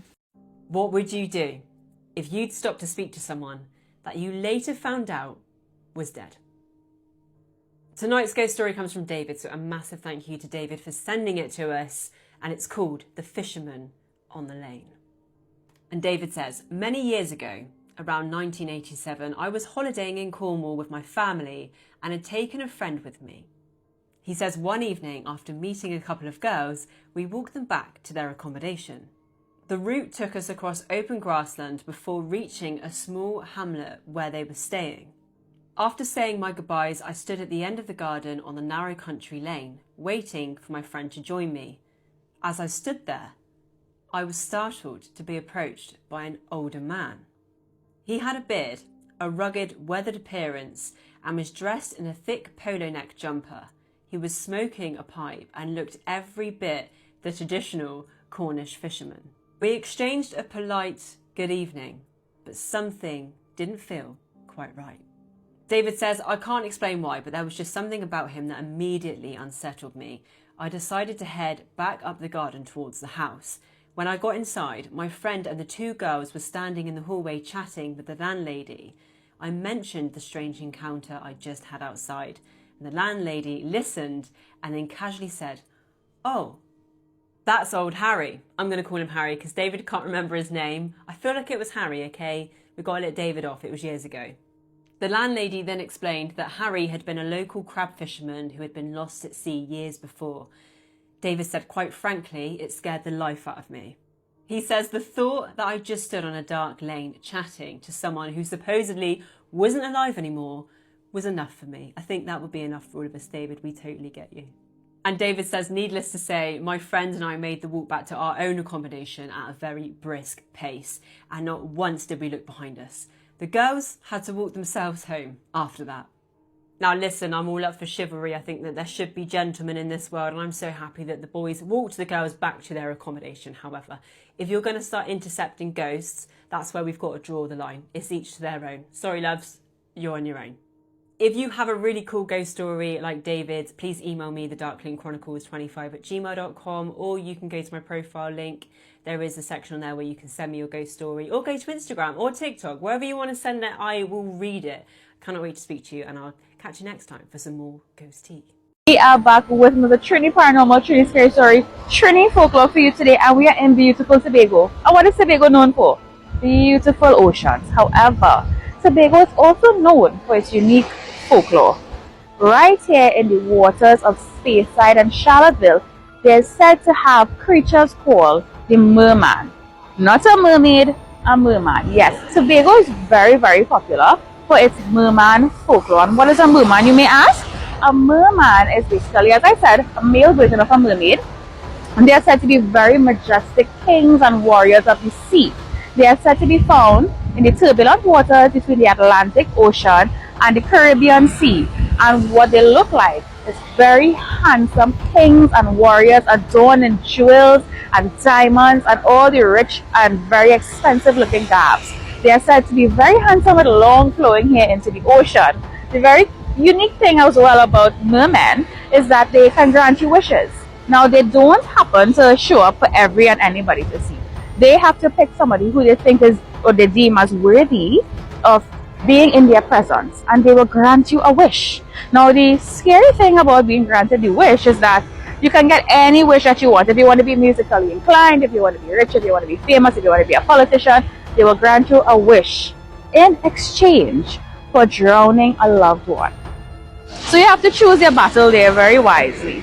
So yeah, when you're in Tobago and you're in places like Speyside and Charlottesville, you can look out and maybe you might see a merman. Or if you live in Tobago and you probably saw a merman, do let us know.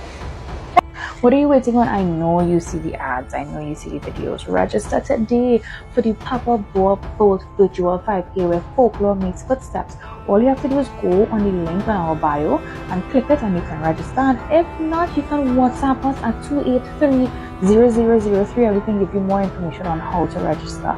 It is only $165 and you receive this beautiful Papa Boa Gold medal. It is our folklore character. It is very near and dear to our heart. And you also receive a Papa Boa booklet telling you the story about Papa Boa. You also receive a player card and you receive some snacks in your goodie bag. So yes, register today for your limited edition Papa Boa Boat medal.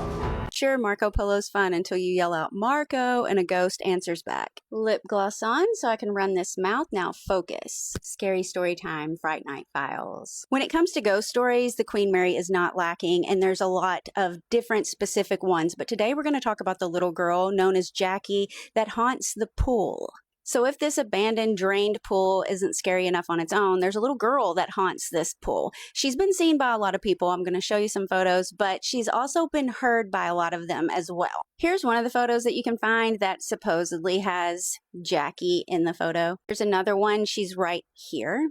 So when everyone found out that this little girl supposedly haunts this pool, they started trying to get her to talk on EVPs. So they would do things like Marco Polo, because that's what you do in a pool. But she started answering back. And recently I was tagged in a video by a creator on here, I'll put her name in the captions, that caught an EVP of her answering her husband when her husband yells out Marco. And it's very faint, but I'm going to play that for you now. So some of us like to think she might have passed away during the bread and baby shuttle years of World War II towards the death.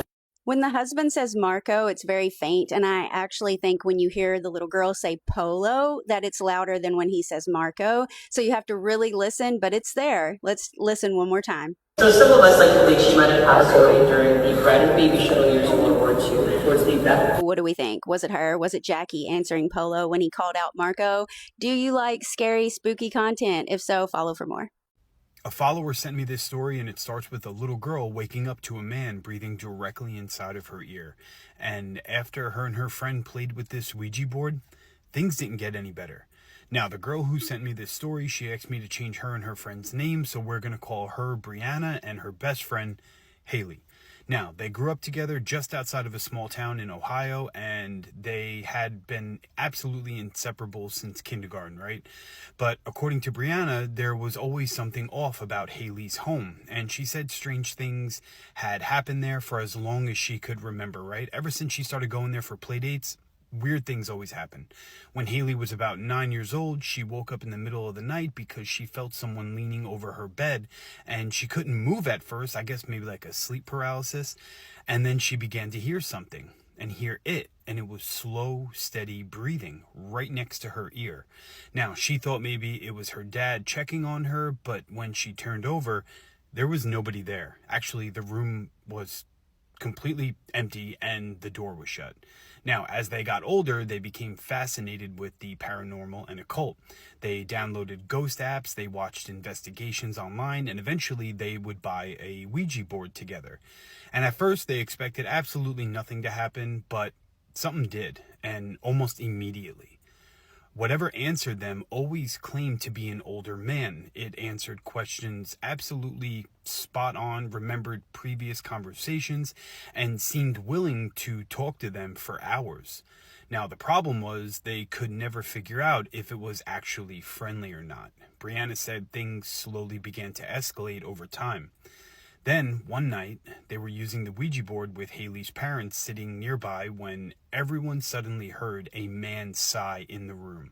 Not from outside, not from downstairs, right beside them in the same room, maybe 3 feet away. And at that exact moment, a phone charger violently shot out of the wall socket and landed several feet away, right in front of all of them.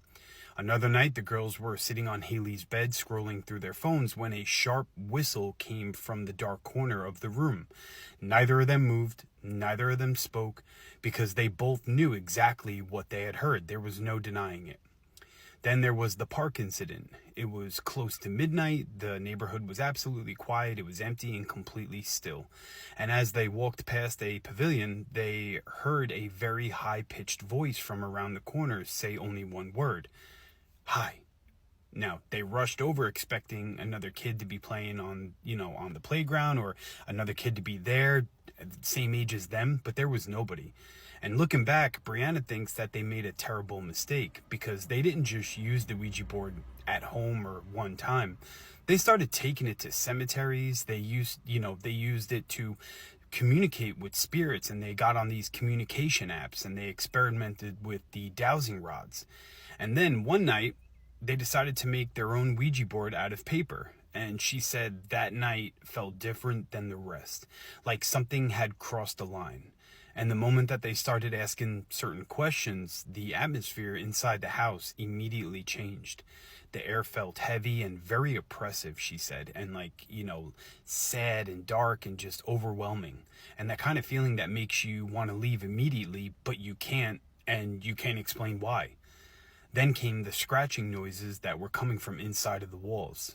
And a few minutes later, heavy footsteps, like someone wearing heavy, thick work boots, running up and down the stairs fast toward their bedroom where they were.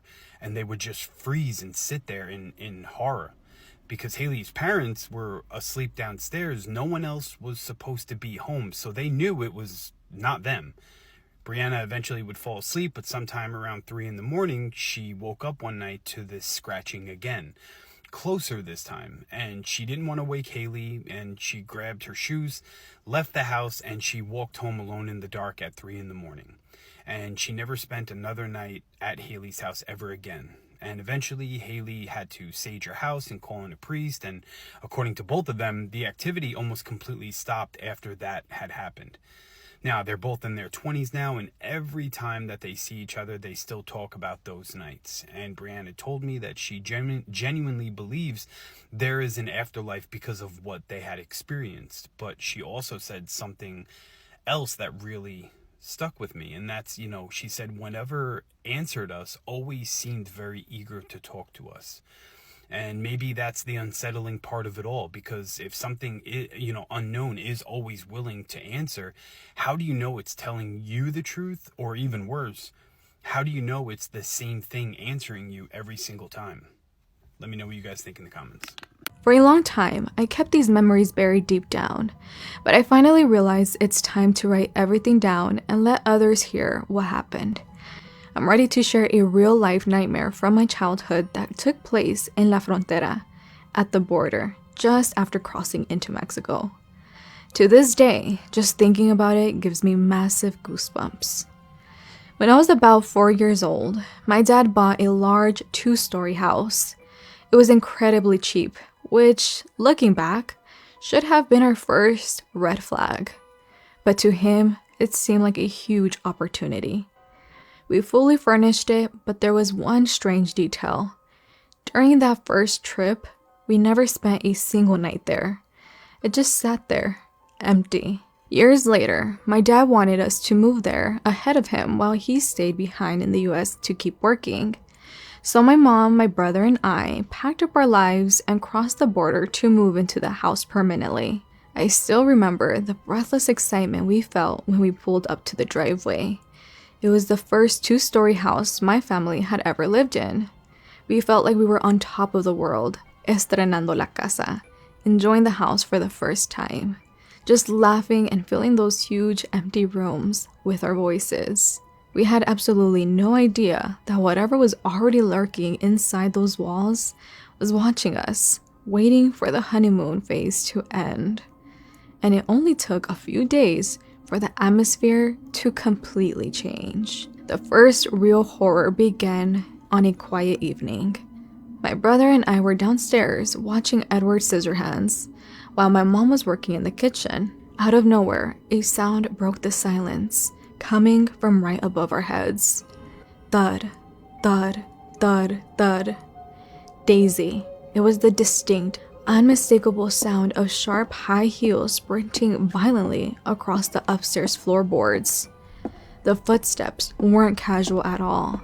They were frantic, heavy, and racing directly toward the opening of the staircase. My brother and I froze, paralyzed by terror. We looked at each other in complete disbelief. Like, are you hearing this right now?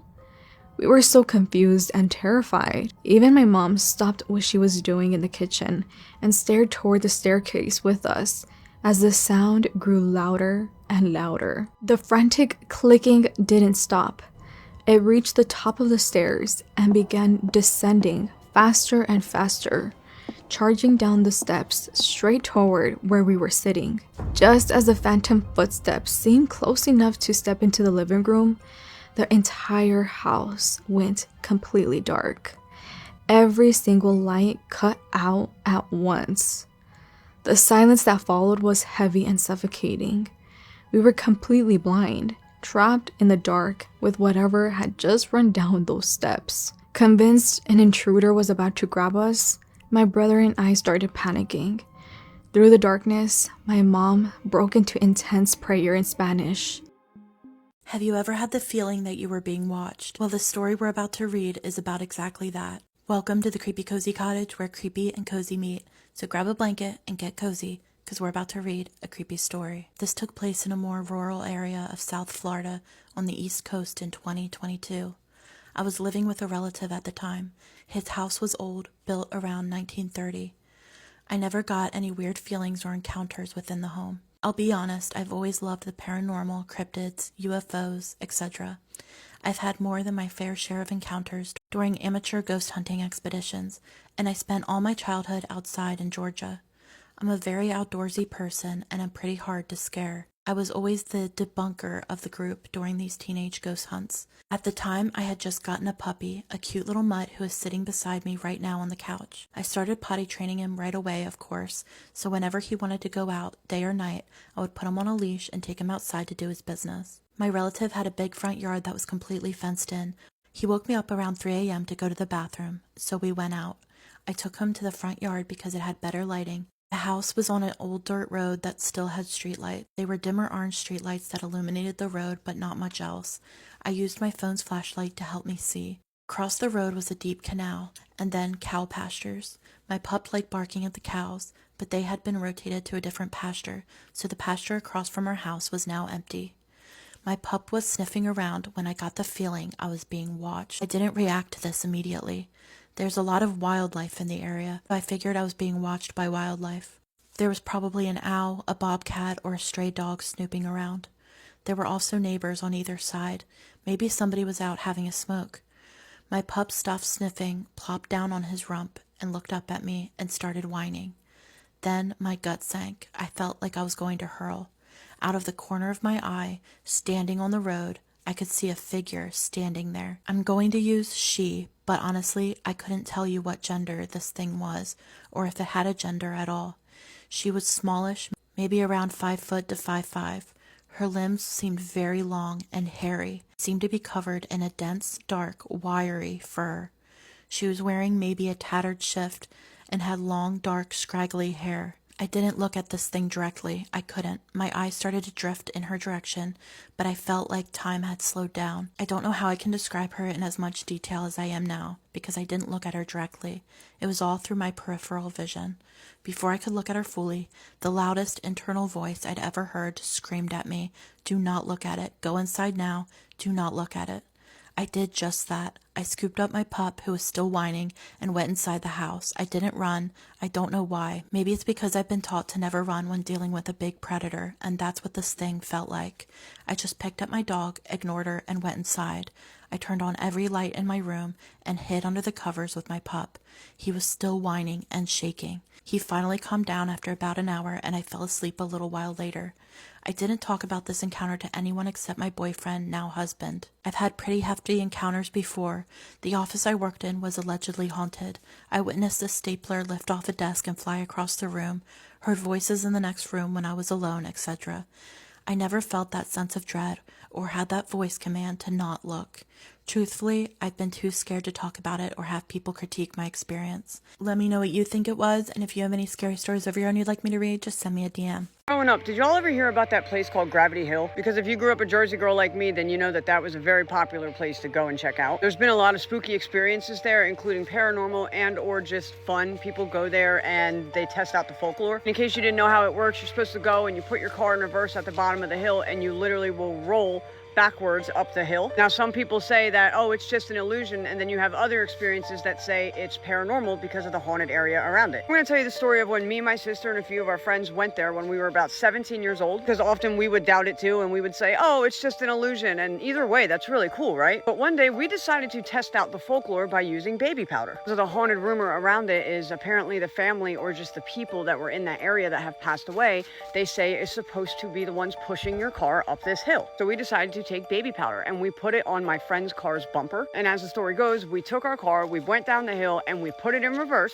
to see if our car was going to be pushed or rolled back up the hill. Now, mind you, I grew up kind of a skeptic to all this stuff too. So, I mean, I loved it, but I was also a skeptic. So I didn't expect to see anything. Now, keep in mind, half the reason I explored all these places was because I started out a little skeptical. I can tell you that this was my moment of proof. As the car is slowly rolling back up the hill, you could literally hear voices outside of our car to the point to where we thought that there was people walking around our car, but obviously we couldn't see anybody. And once it got to the point to where we kind of started to feel unsafe, we were like, all right, let's get out of here. And we drove the car a little bit down the road. And then we parked the car and we got out to look at the bumper, and there was literal handprints in this, like, you know, they were kind of faint, but you can tell that something was putting its pressure on the bumper of this car, almost as if, yes, like pushing our car up the hill. Out of all the things that I have experienced in my life where I was skeptical about or been proven or whatever, I would have to say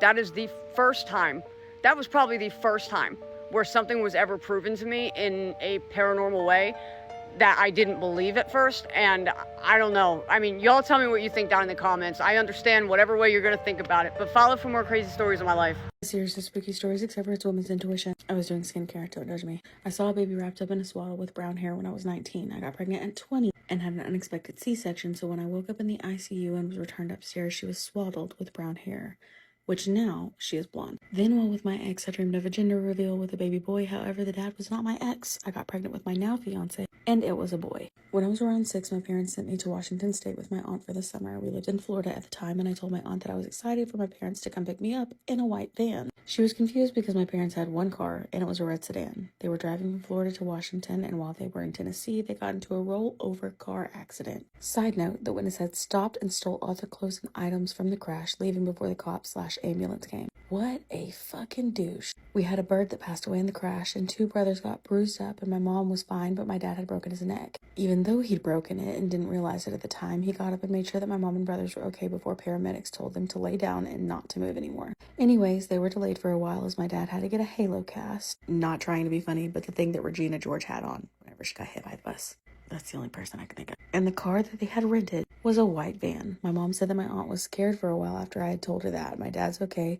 He has scars on his head from the halo cast. Jesus. I was at work. Very chill place. My best friend's mom owned it, so her only employees were me and her 2 kids. And my friend and I got lunch. About an hour later, my stomach hurt so bad, and I figured that it was the tacos that we had. But it just wouldn't go away. Just a pit in my stomach. I called my mom and she didn't answer. I was going to ask if she wanted Diet Coke, but I figured that she was just asleep. My friend and her mom asked if I wanted to get drinks with them after work. I said no because my stomach hurt. When I got home, my mom was deceased on the floor. She had a brain aneurysm. Oh my God, I am so sorry. The pit in my stomach wasn't from lunch. It was from my intuition. I was dating this older guy for a few months and something just felt off. I asked the universe to give me a sign and show me what was wrong. That same night, I had a dream where he had a wife and I was a side piece. It turned out he did in fact have a wife. My mom was abroad when her father got sick and nobody informed her about this. This was 1990, so communication with people abroad wasn't that easy. She started having extreme headaches and no doctor could find out what was wrong. All of her reports were okay. She's just been crying in extreme pain every single day. Her employer had no choice but to send her home to her country with a few weeks leave. Turns out her father was on his deathbed that whole time and passed away a few days after she came home. She also has this crazy psychic thing where she always sees a dream the day before someone passes away, like the night before. She would see them in the dream and the next day they would die. I would be terrified if she ever had a dream about me. My God.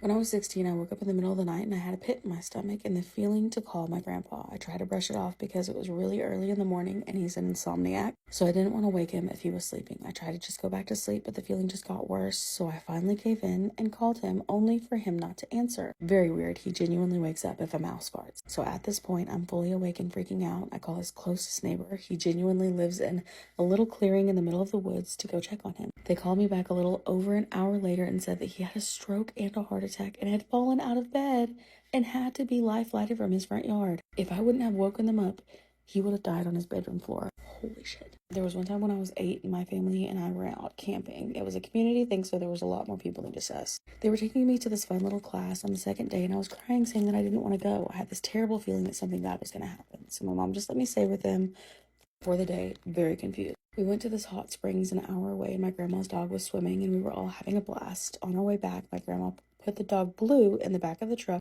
with a leash. I was in another person's vehicle behind theirs. We were a ways behind. When we finally caught up, Blue was lying on the ground and their truck was stopped. We all assumed that he saw something and tried jumping out of the bed of the truck. He died that day. I've always trusted my intuition since then. Another example was when my mother got pregnant and I had the same feeling and knew the baby would pass. I stayed out of the way and I kept it to myself because I was seriously depressed whenever this feeling happened to me and I didn't want her to see anything wrong. I was super young at the time as well and didn't want to ruin her happy mood. 2 days later, she lost the baby. I was working a weekend job and I was hanging with some friends and others when all of a sudden I looked at an acquaintance that was dating a friend of mine and I had the thought that he is going to die tonight. It was intrusive and completely threw me off guard, but I didn't say anything. I just thought it was anxiety, but I should have known better with previous experiences. The next morning, I overhear a conversation between my bosses saying that no one's been able to get a hold of that person, and I get another horrible sinking feeling of something bad had happened later that night after work. We find out that he had passed away in a car accident very early that morning, no more than a few hours after I had the thought that he was going to pass. I've never vocalized this before because I assumed that people would think I was crazy, but seeing so many other comments with similar stories has helped. But sometimes I still do feel really guilty about not saying anything. But then again, what do you say? Sorry, dude, I had this weird and intrusive feeling that you were gonna die tonight, so please be careful. Maybe not quite like that, but tell them to be careful. You know what I mean?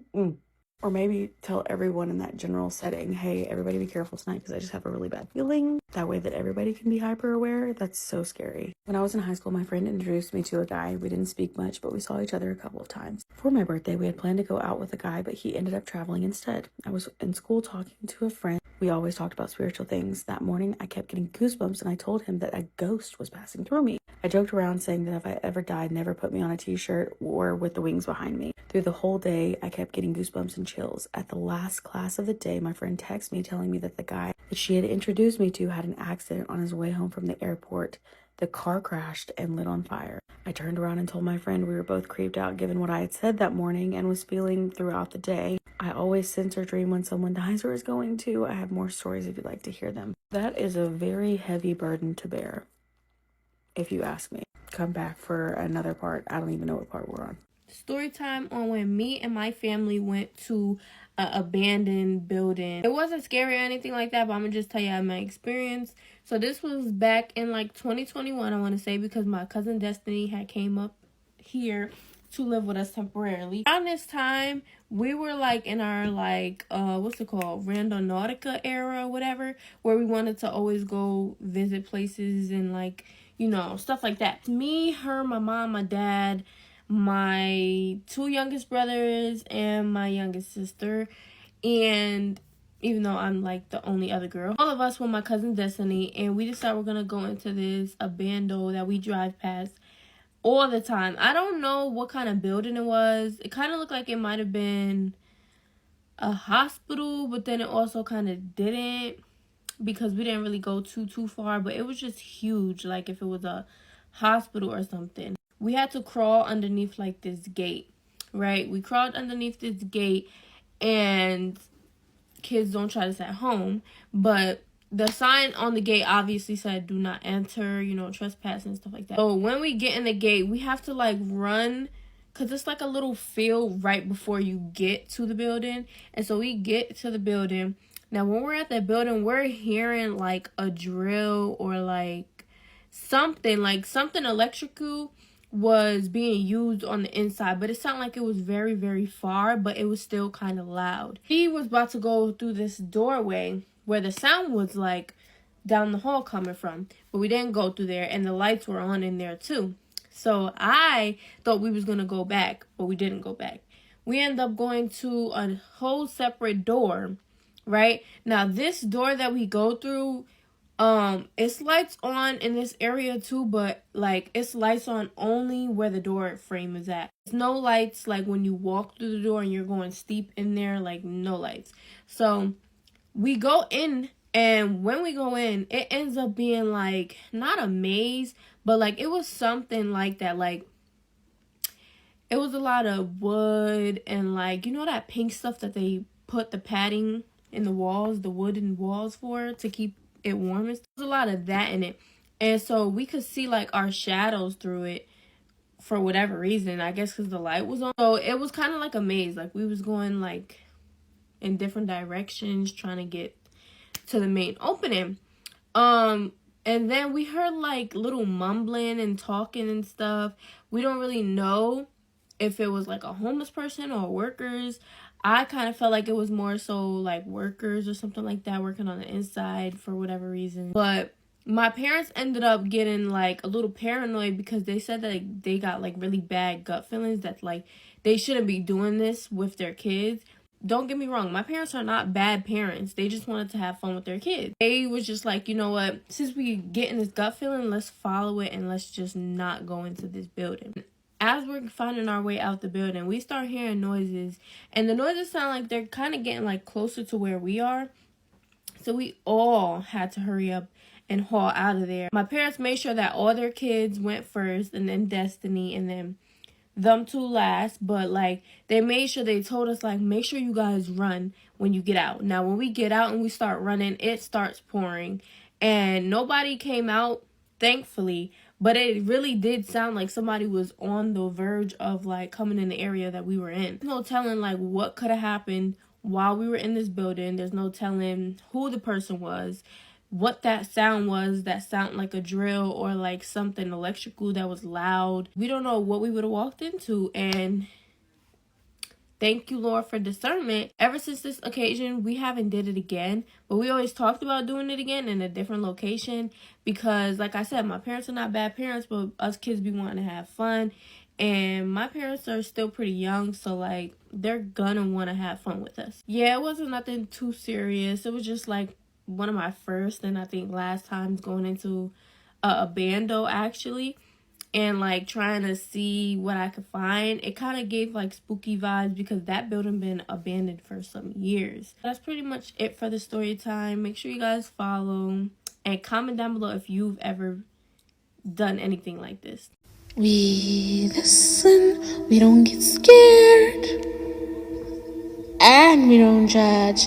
Let me give you guys a story time of when we gave this lady a lift from the mall to the cemetery because we knew her, and then we found out in the end that she had passed away. So this time it was me and my dad. We were traveling to the villages, and y'all know at this point that we love traveling at night, right? It wasn't really that late. I think it was 7:30. It was really dark outside. We're driving, fine. We passed by the mall, and we passed by the mall, there's still people there, whatever. And then as we are driving into like the bushes, we see this lady that we know from our village. And my dad is like, no man, let's take her because maybe she's struggling with taxis or whatever. Fine. She gets inside the car, but she's wearing all white, you know what I mean? And I was sitting in the front seat because this time it was just me and my dad. So I look in the back seat and this lady kind of does not have any feet. It seemed like she was floating, but then you know what? I told my mind that maybe she has her feet under the seat and she's wearing stockings. That's why I can't see her feet. Cause I looked to the back. I wanted to get something from the back seat, and then I kind of like looked at her real quick and then took the bag and I was like, wait, what? You know, but I didn't really take any notice of it. Her and my dad are just having a conversation and it's really cool, whatever. Fine. We get to our village, we turn left, obviously, to go within our village. Do you get it? I hope you get what I mean. Fine, we driving or whatever. And before you get to the houses, there is a cemetery there. But it's an old cemetery that nobody really uses anymore. It's for people that died like long time ago. She stops at that cemetery. And she's like, okay, can you please leave me here because my shift has started, right? And my dad is like, what shift are you talking about? She's like, I need to go and guard the cemetery. And so she's like, yeah, my shift has started. I need to go work. And my dad was like, since when do you work at the cemetery? And she was like, since Wednesday, I think. And my dad was like, are you sure? Like, you want us to leave you here? He's like, yeah, fine. Okay, fine. My dad is like, okay, if you want to stay here, it's cool. She stays. We leave her. She gets off, right? Hibo, guys, my dad just starts driving. I look outside the window because I'm looking at her. She walks inside the cemetery and at some point she disappears. Guys, do you know barbed wire? If you know how barbed wire looks, it's very transparent. You can see. So I saw her and she disappeared and I was like, wait, what? But I did not think anything of it. I did not want to think anything of it because number one, this lady did not have feet and I wasn't really sure. Two, I just don't want to think anything of it because that means we just had a ghost or whatever inside the backseat of a car. No. My dad, for some reason, decides, no man, I need to go tell this person's family that I left at the cemetery. She says she works there. Because if something were to happen to her and people saw her getting into my dad's car, they're gonna obviously look at my dad as the first suspect, right? So my dad kept on being like, you know what, we're going to go to this house for whatever reason. Fine. We get to the house, we find a tent there, the gate is open. My dad gets in there, greets the people, and the mood is very somber. So he greets the people and goes to the men, right, and speaks to them. And as he starts to speak to them to tell them that, hey, what is actually happening here, because he wanted to tell them, but then he was like, no, you know what, it seems like there's a funeral here, what's happening? So the man pulls him to the side and is like, hey man, we forgot to call you, but Mrs. So-and-so, I'm gonna call her that, Mrs. So-and-so passed away on Wednesday. Eh? They're like, yeah, Mrs. So-and-so passed away on Wednesday. And my dad is like, how did she pass away? Because me and my daughter just picked her up at this particular spot or whatever, and we left her at the cemetery. And this guy looks at my dad like, hey, I don't know what you're talking about, but it could be possible that happened because baby girl unalived herself. She committed suicide. Do you get it? She committed suicide and she jumped in front of a bus at exactly the point that we met her. And my dad was like, what? So he's like, bro, we actually didn't say bro, but he was like, we left at the cemetery, we don't know what's going on, da da da. They're like, yeah, so they did go and fetch her spirit, but her spirit must be roaming or something. My dad is like, all right, let me go leave the child at home and then I'll come back. So when we're in the car, my dad is laughing, guys. One thing, my dad doesn't take anything seriously. He's laughing. He's like, do you know that the lady that we just took there by the road that we gave the lift to, she died? And I'm like, what? He's like, yeah, she died on Wednesday. That same Wednesday that she was talking about, she died on that day. And I was so scared. And my dad is like, it's literally her funeral. And I was like, so, but how were we able to see her? And my dad was like, it happens sometimes that when people commit the suicide, the unaliving of themselves, sometimes their spirit roams around and they get punished and they don't go until it's their time. So if you kill yourself, you will not go anywhere, to hell, to heaven, or you will stay. Your spirit will roam on earth until your time comes for you to actually pass away, and that's when you're gonna go into the spirit world. And I was like, dang, are you sure? That's true? And my dad is like, yeah, that's how it happens. And it could be possible that she is guarding the cemetery. She's basically guarding people that have died, so that the people who practice witchcraft don't find these people's spirits or whatever. And I'm like, I thought my dad was making it up as he goes. I'm not sure if that's true or not. But yeah, I've heard before that when you commit the suicide, your spirit roams and it doesn't go to heaven or hell. until the day of your passing comes. So I think that part is true, but the other part I'm not sure of. But it was crazy. Like, it was very scary, y'all. When he told me I couldn't sleep, I kept on waking up and looking outside. Every single time I'd wake up to go switch on the lights so that I can make sure that this lady doesn't come, right? I would fall asleep and somebody would come and switch off the lights. I switch it on, they switch it off, because I kept on waking up because I was so scared. I was even dreaming about this lady chasing me. So, you know, that was scary. It took me a while to get over it. Like, it really took me a while. I only got over it when we left that place and I came back home. Huh?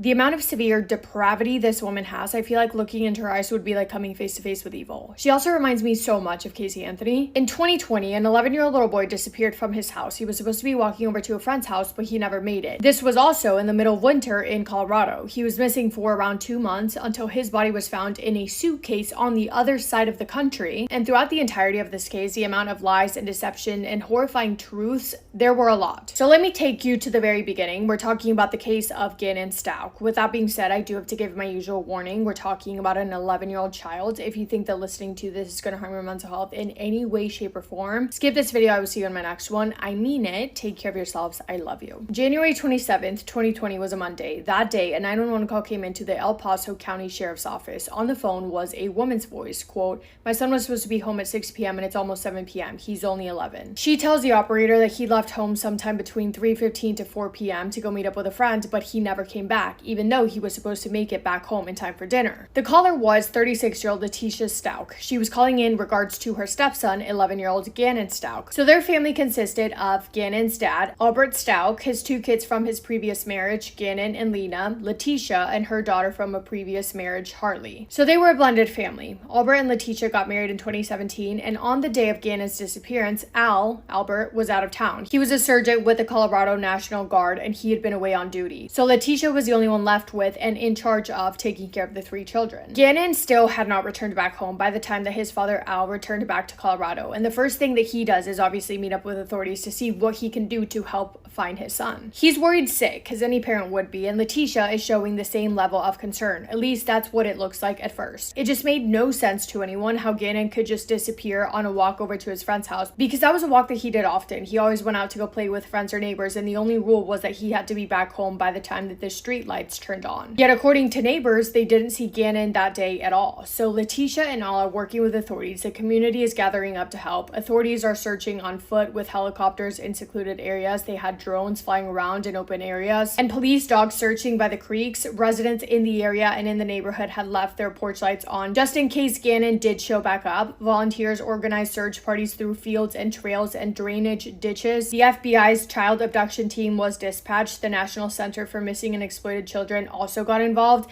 This was an all-hands-on-deck situation. Not only because Ganon was only 11 years old and not the type of kid that would leave his house on his own accord at all, but also because it was peak winter in Colorado, meaning that there were below freezing temperatures and snowstorms. The weather conditions were not ones that a child would be able to survive in all alone. The day after Ganon disappears, Julia Stauch walks into the police station and says, "Look, I have something to tell you. I have something to tell you that I didn't want to have to tell you in front of my husband, Al. But I'm ready to tell you the whole story." So she walks into this room in the police station and she sits down to explain further, because remember, she was the last person to see Ganon. In fact, when the operator asked her on the phone when she first called 911 who the last person to see Ganon was, she says, I guess me. So originally, Letitia had said that Ganon had left to go over to a friend's house, but now it's a completely different story, because she says that what actually happened was that a candle spilled on the floor and Ganon may or may not have gotten hurt, so she needed to see if she needed to buy him burn cream or not. She also needed to get the patch on the carpet fixed before Al could see it, because she knew that she wouldn't like it if he came home and the carpet was ruined. So Ganon and her went out. She finds a person to fix the carpet. She gives that man the code to her house because he needed to get in to be able to fix the carpet, I guess. And then she says that when her and Ganon got back home, the man had broken into her house. She says that he was hiding in a storage closet in the basement, and then he jumped out. He attacked her. He S8'd her, attacked Ganon, took Ganon, and then left. Quote, in summary, Letitia said that she had been held at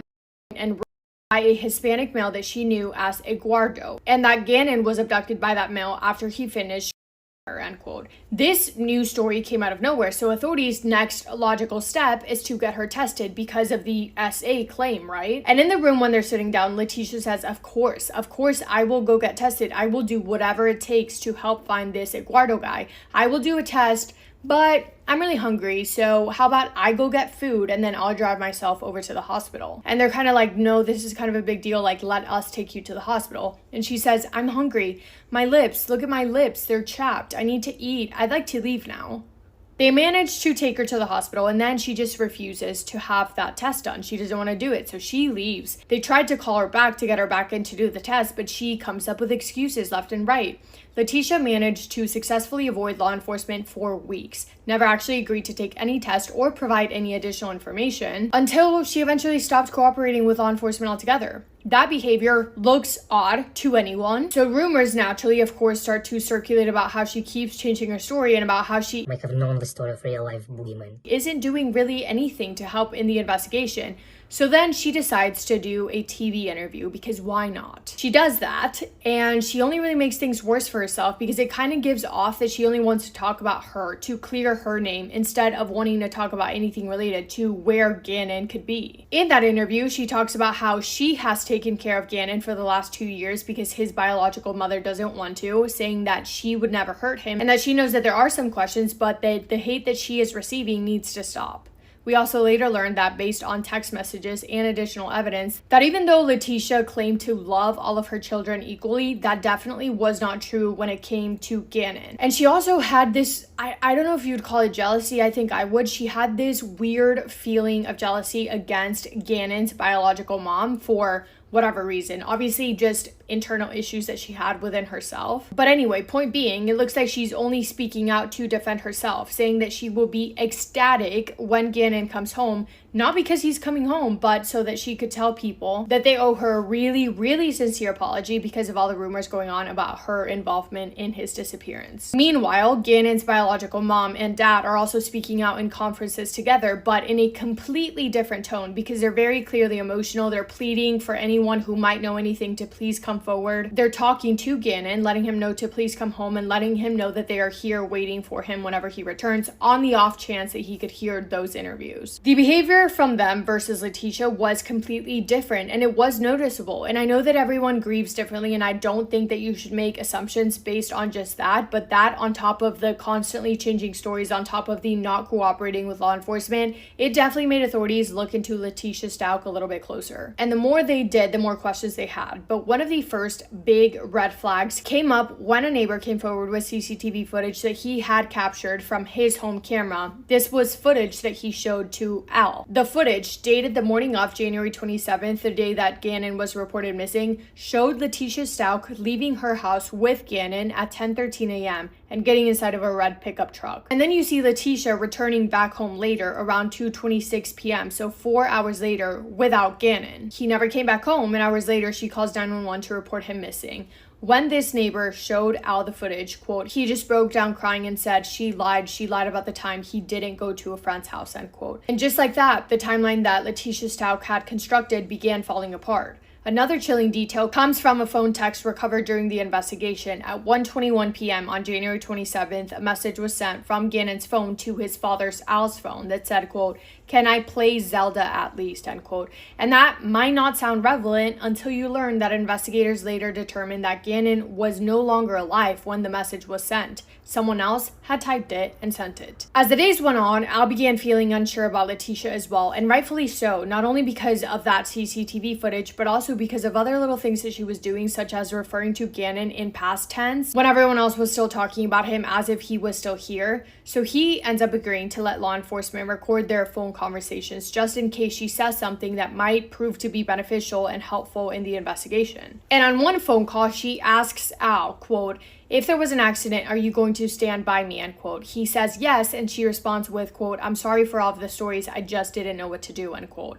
Then she brings up yet another story, completely different, this time saying that the random man's name, Eduardo, remember the one that she was claiming broke into her house and took Ganon? She says that his name isn't actually Eduardo, that his name is Quincy Brown, and that he was from Craigslist. She claimed that she got in contact with him because she was going to buy a bike from him, and that when she went to go meet up with him, Ganon went with. He Test rode the bike. He fell off, hit his head, got hurt really bad, but she didn't have a phone to call 911 with. So she says that Quincy then ties her up and then takes Ganon to go and get help.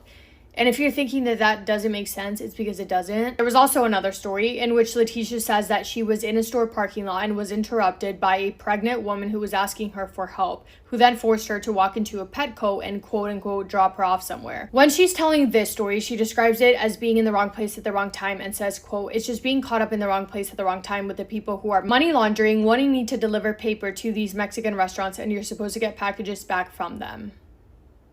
Like, she was losing her mind, okay? I don't know if she realized it or not, but she was definitely having some sort of internal freak out. I don't think she was in psychosis. I think she's just, quite frankly, dumb. And realizing that the walls were closing in on her. And once she realized that they were, and that there was no one believing her stories, she fled. She left the state. The only good thing about her leaving is that investigators could now conduct a more in-depth search warrant at their house without her being in the way. And when they did, in Ganon's bedroom, they found an extremely large red stain that had gone through the carpet, through the padding, and onto the floor, staining the cement floor underneath it. They also found a pair of Letitia's shoes by the washing machine that were stained red too. And once they tested that, it was confirmed that that came from Ganon. It was his DNA. And just in case they needed more evidence, they dug for it and they found it. Letitia's recently deleted Google searches included things such as, I just want you to brace yourselves for a moment. I don't like my stepson. Should I get a divorce? I'm overdoing all the work for my stepkids and their mom doesn't help. My husband's ex-wife does nothing for her kids.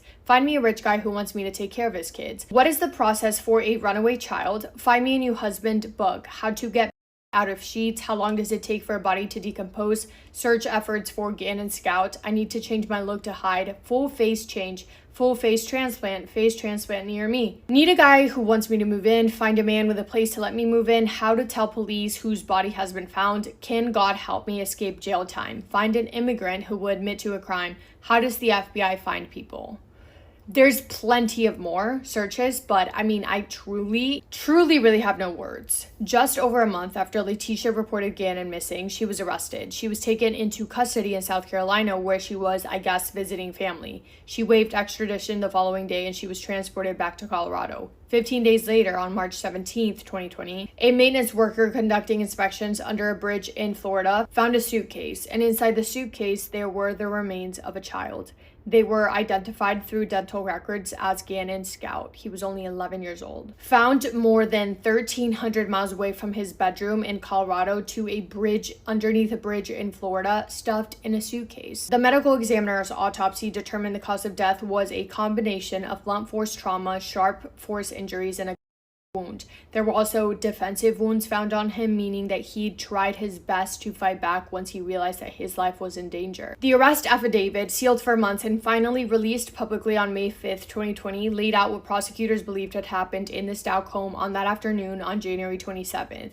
Al Scout, as we know, had been away on duty and Ganon's younger sister had been at school. It was only Letitia and Ganon in the house. According to the affidavit and later trial testimony, Letitia Ganon 18 times on his back, suggesting that he wasn't facing her when she did so. She struck him in the head with a blunt object 4 times. She at him 3 times, with at least one of those striking him in the face. He also had medication in his system that day, which investigators noted would have made him lethargic, and that checks out with the footage of him getting in that red pickup truck because he looks out of it, and investigators believe that that was because she gave him medication to make him loopy on purpose. Afterwards, they believe that Letitia cleaned up the crime scene as best as she could. She staged his disappearance. She hid his body. She called 911 to report him missing. She gave investigators this story, multiple stories, about a friend's house and whatnot. She went on television, she drove to Florida, and finally she threw the suitcase with his remains off of a bridge. Investigators argued that every single thing that she did, every single step that she took was done by a person who knew exactly what she had done and was doing everything in her power to not get caught. The prosecution's theory for a motive was frustration, plain and simple, referring to her as a woman who resented having to care for her husband's children and who just wanted Ganon to get out of the way.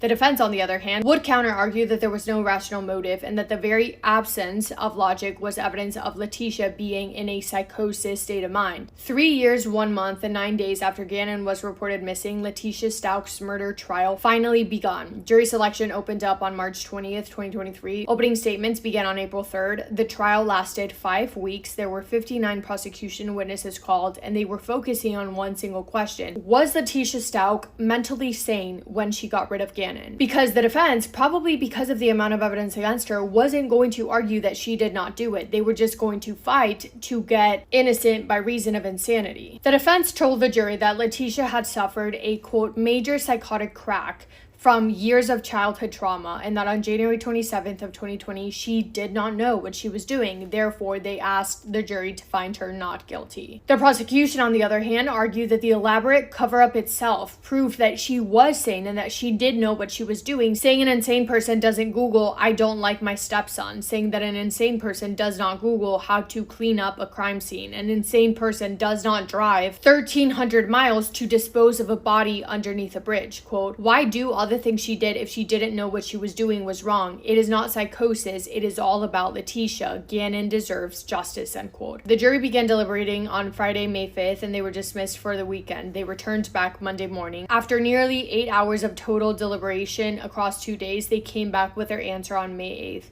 Guilty on all counts. Letitia Stauch was sentenced to life in prison without the possibility of parole, plus 12 years for tampering with a deceased human body and another 18 months for tampering with physical evidence. All to be served consecutively, but you guys are going to hate this because recently her conviction was overturned. The Colorado Court of Appeals overturned Letitia Stauch's conviction on April 2nd of 2026 because a juror who deliberated on her case had a son-in-law employed as a deputy district attorney in the exact office that prosecuted her, a clear conflict of interest under Colorado law. That can't happen because of the way that a court works. The constitutional right to an impartial jury was violated, and therefore the conviction cannot stand. So now there's a chance that she has to be retried and go through another second trial again, which the amount of evidence against her, I don't doubt that she would be found guilty, but for Ganon's family to have to sit there and listen through an entire second trial, it's just, they've been through enough. And it felt like they really did get justice, but now the road to get there might be significantly a lot longer for a family that has already been waiting for justice since that awful, terrible day back in 2020. And there's so much, by the way, that I didn't mention, or else we would have been here for 30 minutes. I should have made this into a podcast episode, but I already don't want to edit this video because just seeing her face and putting her picture up on my screen makes me angry. Yeah, that's it for me today. Let me know if anyone else is keeping up with this case. This was a massive case, so I wouldn't be surprised if you guys have heard about it. Thank you for spending time with me today and for listening to Ganon's story. I hope you guys are having the best day. If not, go do something to make it the best day. Make somebody happy, and I will see you in my next video. Massive kiss on the forehead to every single one of you.